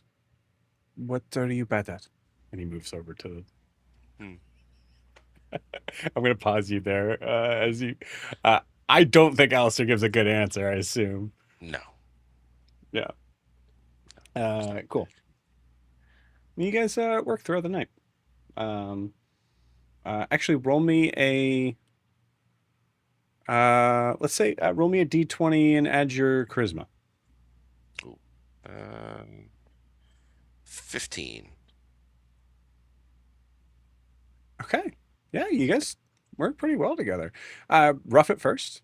But then I think Alistair, there's probably a certain point where like you're able to recognize like I'm not a student anymore. And you kind of like give that like sort of sense of like just mutual respect, and like kind of explaining maybe a little bit more of what that is. And after being told that he was a bad teacher, he seems to kind of listen to that a little more. Nice. Cool. Gwen, you sleeping? Yeah, I think she also sees if Houston will curl up with her like he usually does, or if he's just too attached to Devlin. I was gonna have you roll, but I'm gonna say Jess to ask Jess to give me the answer to that. You can obviously roll yourself, but Yeah, I think he stays with Devlin longer than Gwen is comfortable with. But eventually he would come and curl up, probably still staring at Devlin. yeah. But Gwen does sleep tonight.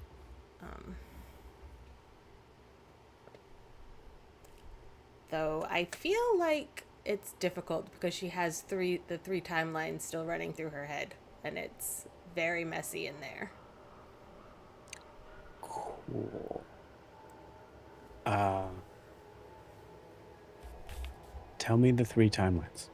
So there's her sort of memories where they've been, every aspect of Alistair has been filled in somehow that makes sense, which is a lot.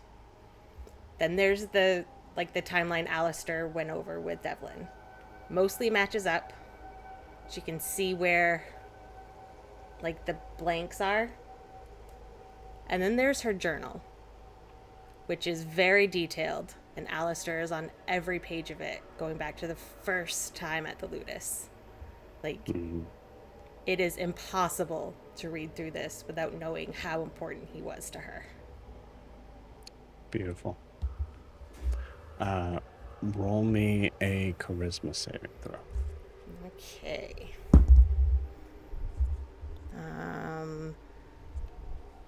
That's just a 9.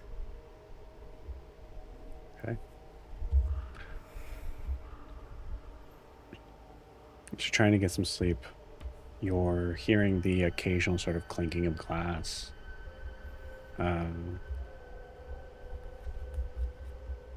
You're sensing, although I imagine Alistair being somewhat sort of quiet about it, you're sensing that sort of bit of like when Alistair gets frustrated, something small changes, like whether his voice gets higher or whatever. Clint, you can tell me what it is. Like, what's the hint? I definitely think his voice gets higher, and his higher. sentences get shorter. Yeah. You're in between sort of space of being able to be aware of reality and falling asleep into whatever those dreams are that are going to be coming, is muddled with this sense of Alistair's sentence is getting shorter and getting higher, and you can hear that he's exasperated and annoyed, and you feel like Io is still staring at you based on that statement that was had. You feel like you're looking around the room, and I think you see that Bridget is massaging her chest where she got stabbed, trying to make sure that maybe it is okay, or still trying to kind of figure out what this, you still kind of notice this, but like this sense of tension for her. You see Scrimmy hanging over Miri as Miri is trying to also possibly sleep like a bat in the kind of like rafter sort of area. And you see every once in a while Miri's like left foot slips a little bit, from underneath the sort of spot there, and any second now, Miri could just fall right on her head.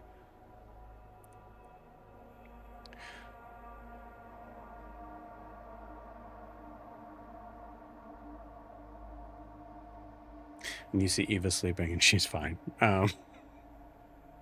Eva's always fine, always good.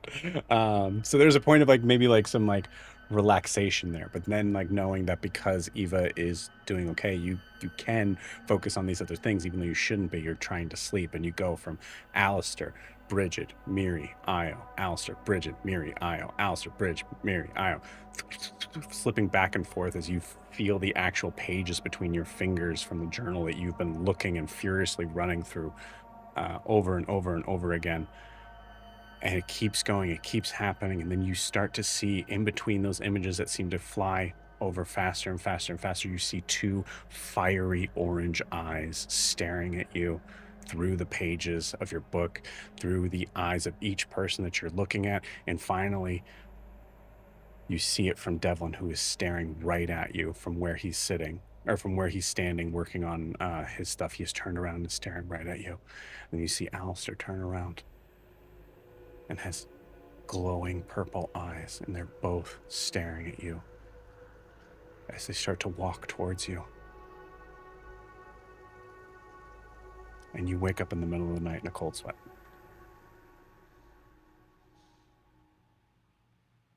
Yeah, I think she just sort of rolls over but does not sleep again for the rest of the night. Like, rolls over so that she can see Devlin and Alistair rather than putting her back to them. Yeah. As you wake up, like there's a moment of like feeling like this was real. And you turn and look, and you do see that Alistair and Devlin are not facing you right now. Yeah. Do you still try to go back to sleep? Do you think Gwen still kind of recognizes like, okay, that wasn't real?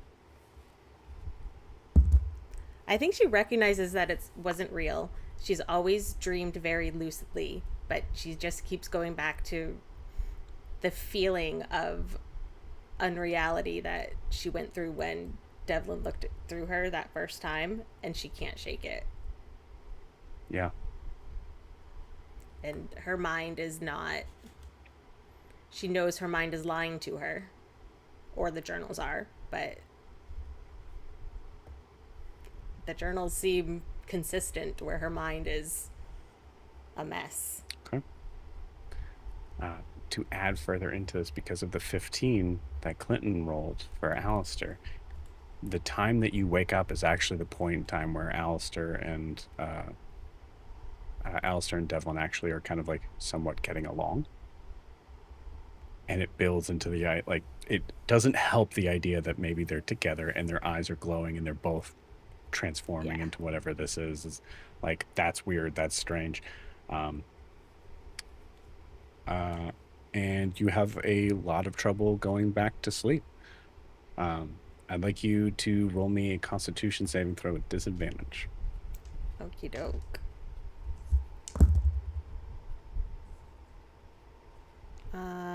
That's going to be a 13.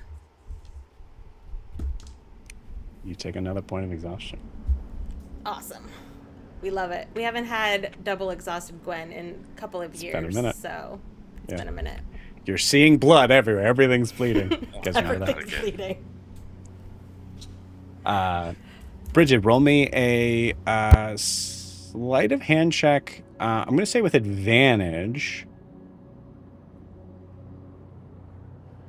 And I think I'm just going to have Eva and Miri roll me a perception check. I'm throwing a d6 on this. Cool. Math. 22. 19. Okay. Miss it.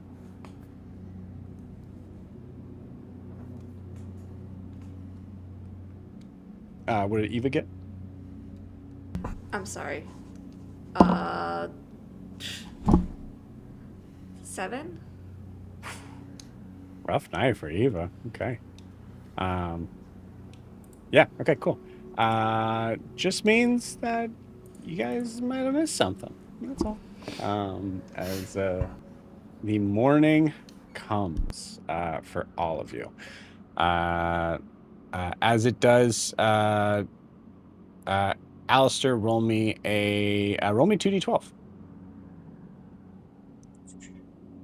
Sorry, roll me 2 separate d12s. Got it.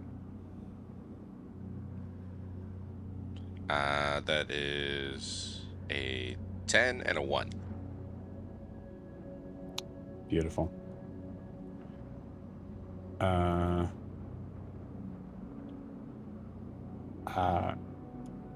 Cool. I'm sending you.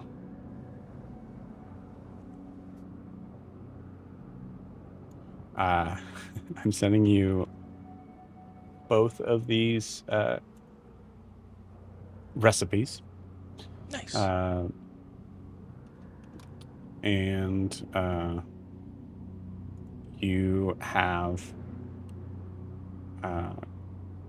1 dose of each that you can choose to give to whomever you'd like.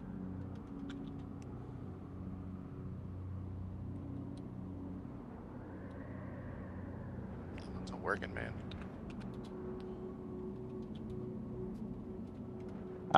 Anything you guys would like to do on the morning, RP or no, please feel free. Now's the time.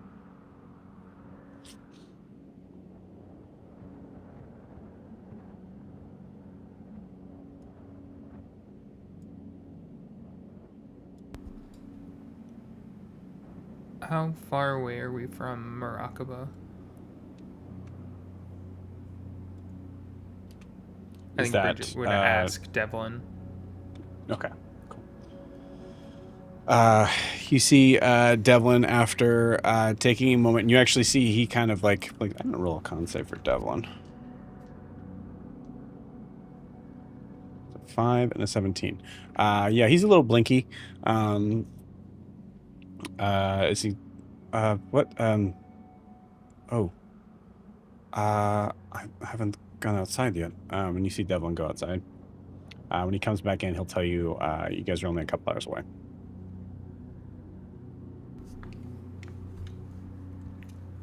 Cool. Once we get within like 2 miles, let me know.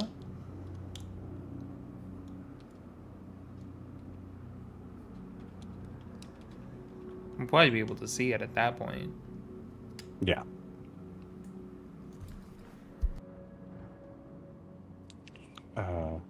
Yeah. He can do that.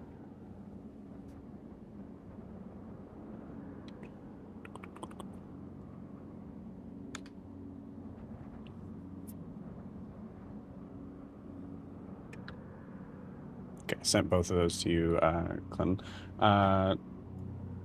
Kiki, did I send you what Eva got? Nope. Okay, cool. Let me send that to you now. Didn't think I did.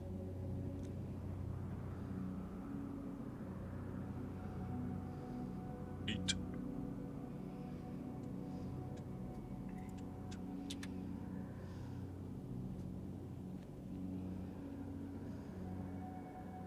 There you go. Okay, cool. So yeah, unless there's any RP for that morning, yeah, you guys just wake up. Gwen, you look like shit. She would try, as she typically does, to sort of use prestidigitation a little bit, but I don't think it's successful because I only rolled a 12 on deception, so I rolled like shit. Devlin rolled a 15. Again, T and Alistair, you can cut him. We can cut him off there if you want. I wouldn't if I were you. Okay. I'm fine.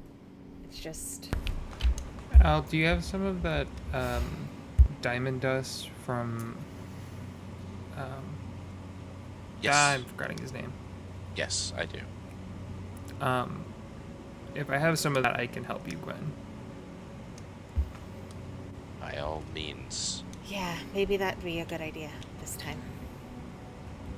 Cool. She will grab 100 gold worth of diamond dust and will infuse it with a mushroom and hand it over to Gwyn to do greater restoration to remove a level of exhaustion. Oh, baby. Cool. At least now she can keep up with you guys. Probably worth it where you guys are going. Yeah, like double exhaustion going into Murakaba sounds like a horrible idea. Horrible idea. I can manage with disadvantage on skill checks, but speed halved, that's rough. Yeah. Yeah. Listen, if we want to get rid of both of them, we probably could, but I don't know how No, giving it's you a funnier double this way. shot of greater restoration, like what that would do to Gwyn with so much positive energy Look, flowing through her. I've got drugs to take care of the other one. Don't worry. Yeah, about it. this is magical drugs. So this is the spell drug slot she's drugs. got. I have the Drugs are special magical. coffee. Drugs are magical. I have the cocaine coffee that I haven't used in a long time. Oh, that's right. I forgot about that. And I have just straight cocaine. Yeah. Yeah, it's straight cocaine. Cool. No, forgetting which one this is. Is it this one? I think it's this one, yeah. Cool. You hear a crack of thunder. As you see Devlin kind of peek his head out one more time. Look outside and go, okay.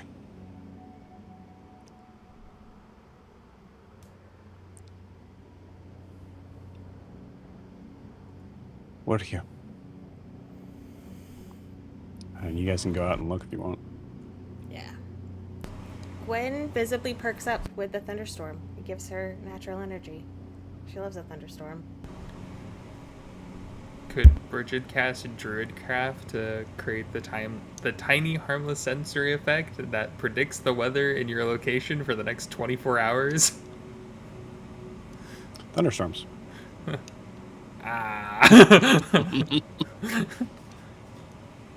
I think, without thinking, Alistair, knowing that how Gwen can be when she's tired, just walks up behind and puts his hand in the small of her back and casts Gift of Alacrity. So for the next 8 hours, you can add a D8 to your initiative rolls. But I think it is like almost like a searing cold when he casts the spell. Yeah, I think she probably flinches, and not just from the cold. My and guy. takes Yeah, dude, I can't like help. That's so 3 mean to steps away yourself. from him. I know, man. So That's... mean. And she's just gonna look at him and say, I think we need to find a time to talk at some point. Just the two of us. I'm so sorry. I didn't.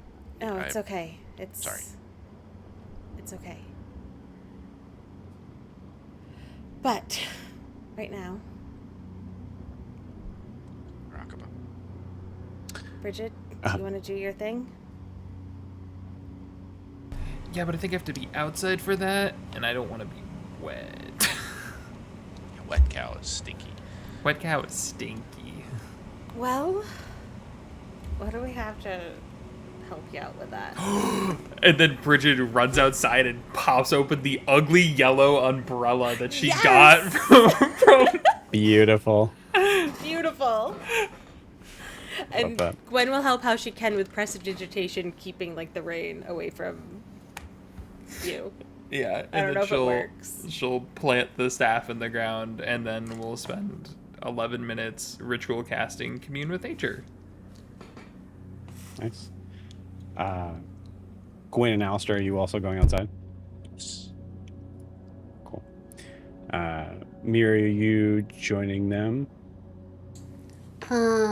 Yeah, as soon as she heard that it was raining outside, she ran outside to a scrimmy to try and get a bath. Get a bath. Got it. You see, assuming Eva, you're starting to head in that direction, you see Devlin just, yeah. I think he does that thing. I rolled a 5. I think he does this thing where he's like gonna like reach out and like touch your shoulder. So Eva's and not going to head outside because it's about to rain. So all she does is she turns the cart so that you can look outside. So she's like, they can all go stand outside. I can still see outside when Beautiful. staying in the cart. Yeah. I love it. That's great. Beautiful. So you just, you guys see as you're outside, you see that the cart is slowly backing up and You turning see, back she's around. like in a little like reading nook still with blanket over her and tea, and she's just like fully chilling as it's Beautiful. getting ready for the rainstorm that she can watch from out inside while she's reading or writing. Yeah. Cool. Which makes what Devlin's about to do even worse. As he does this thing where he's like kind of like wants to say something to you and wants to instigate that he's going to say something. So like it looks like it's about to be a tap on the shoulder, and then he just kind of stops. And so now he just has a hand out like this. Yes, darling.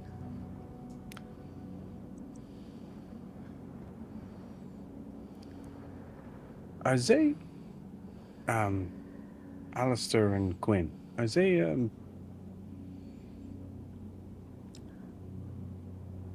They might have been, but she doesn't know he exists. I mean, she does now, but she forgot that he exists.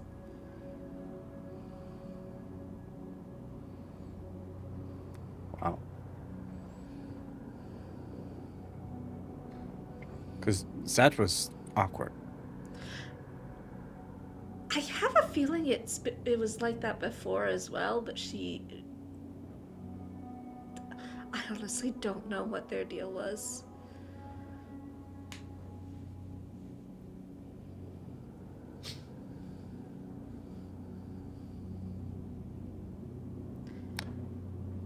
When you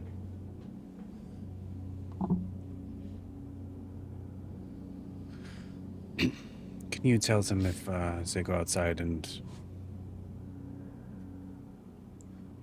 if there is a point in time where they would rather not interact with me anymore, I would just ask that you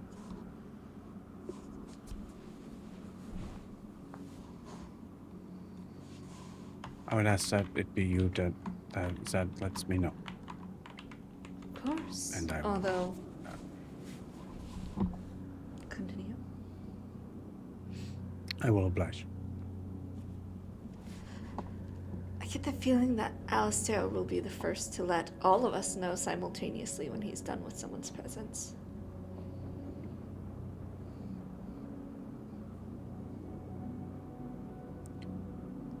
You have all seen a lot.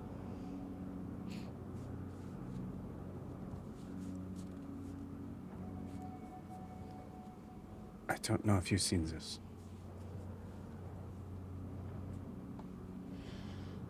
Well, at least we're not seeing it alone. It's easier to face things like this together. From the comfort of the wagon, they can stay out in the rain.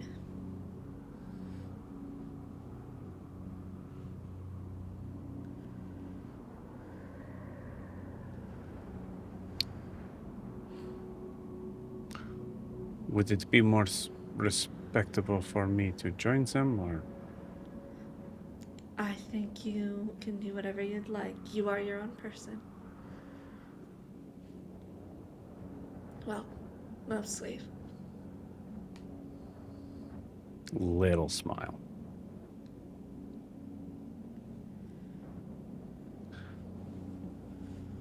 Thank you for being so kind to me. Of course.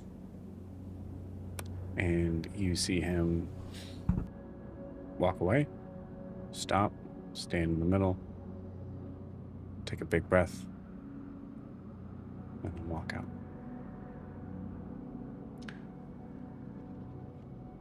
As Eva, you can take this time to kind of just maneuver close enough to the window to be able to sort of see out to a giant mountain tearing into this thunderous sort of sky. Seeing the rest of your party slowly walking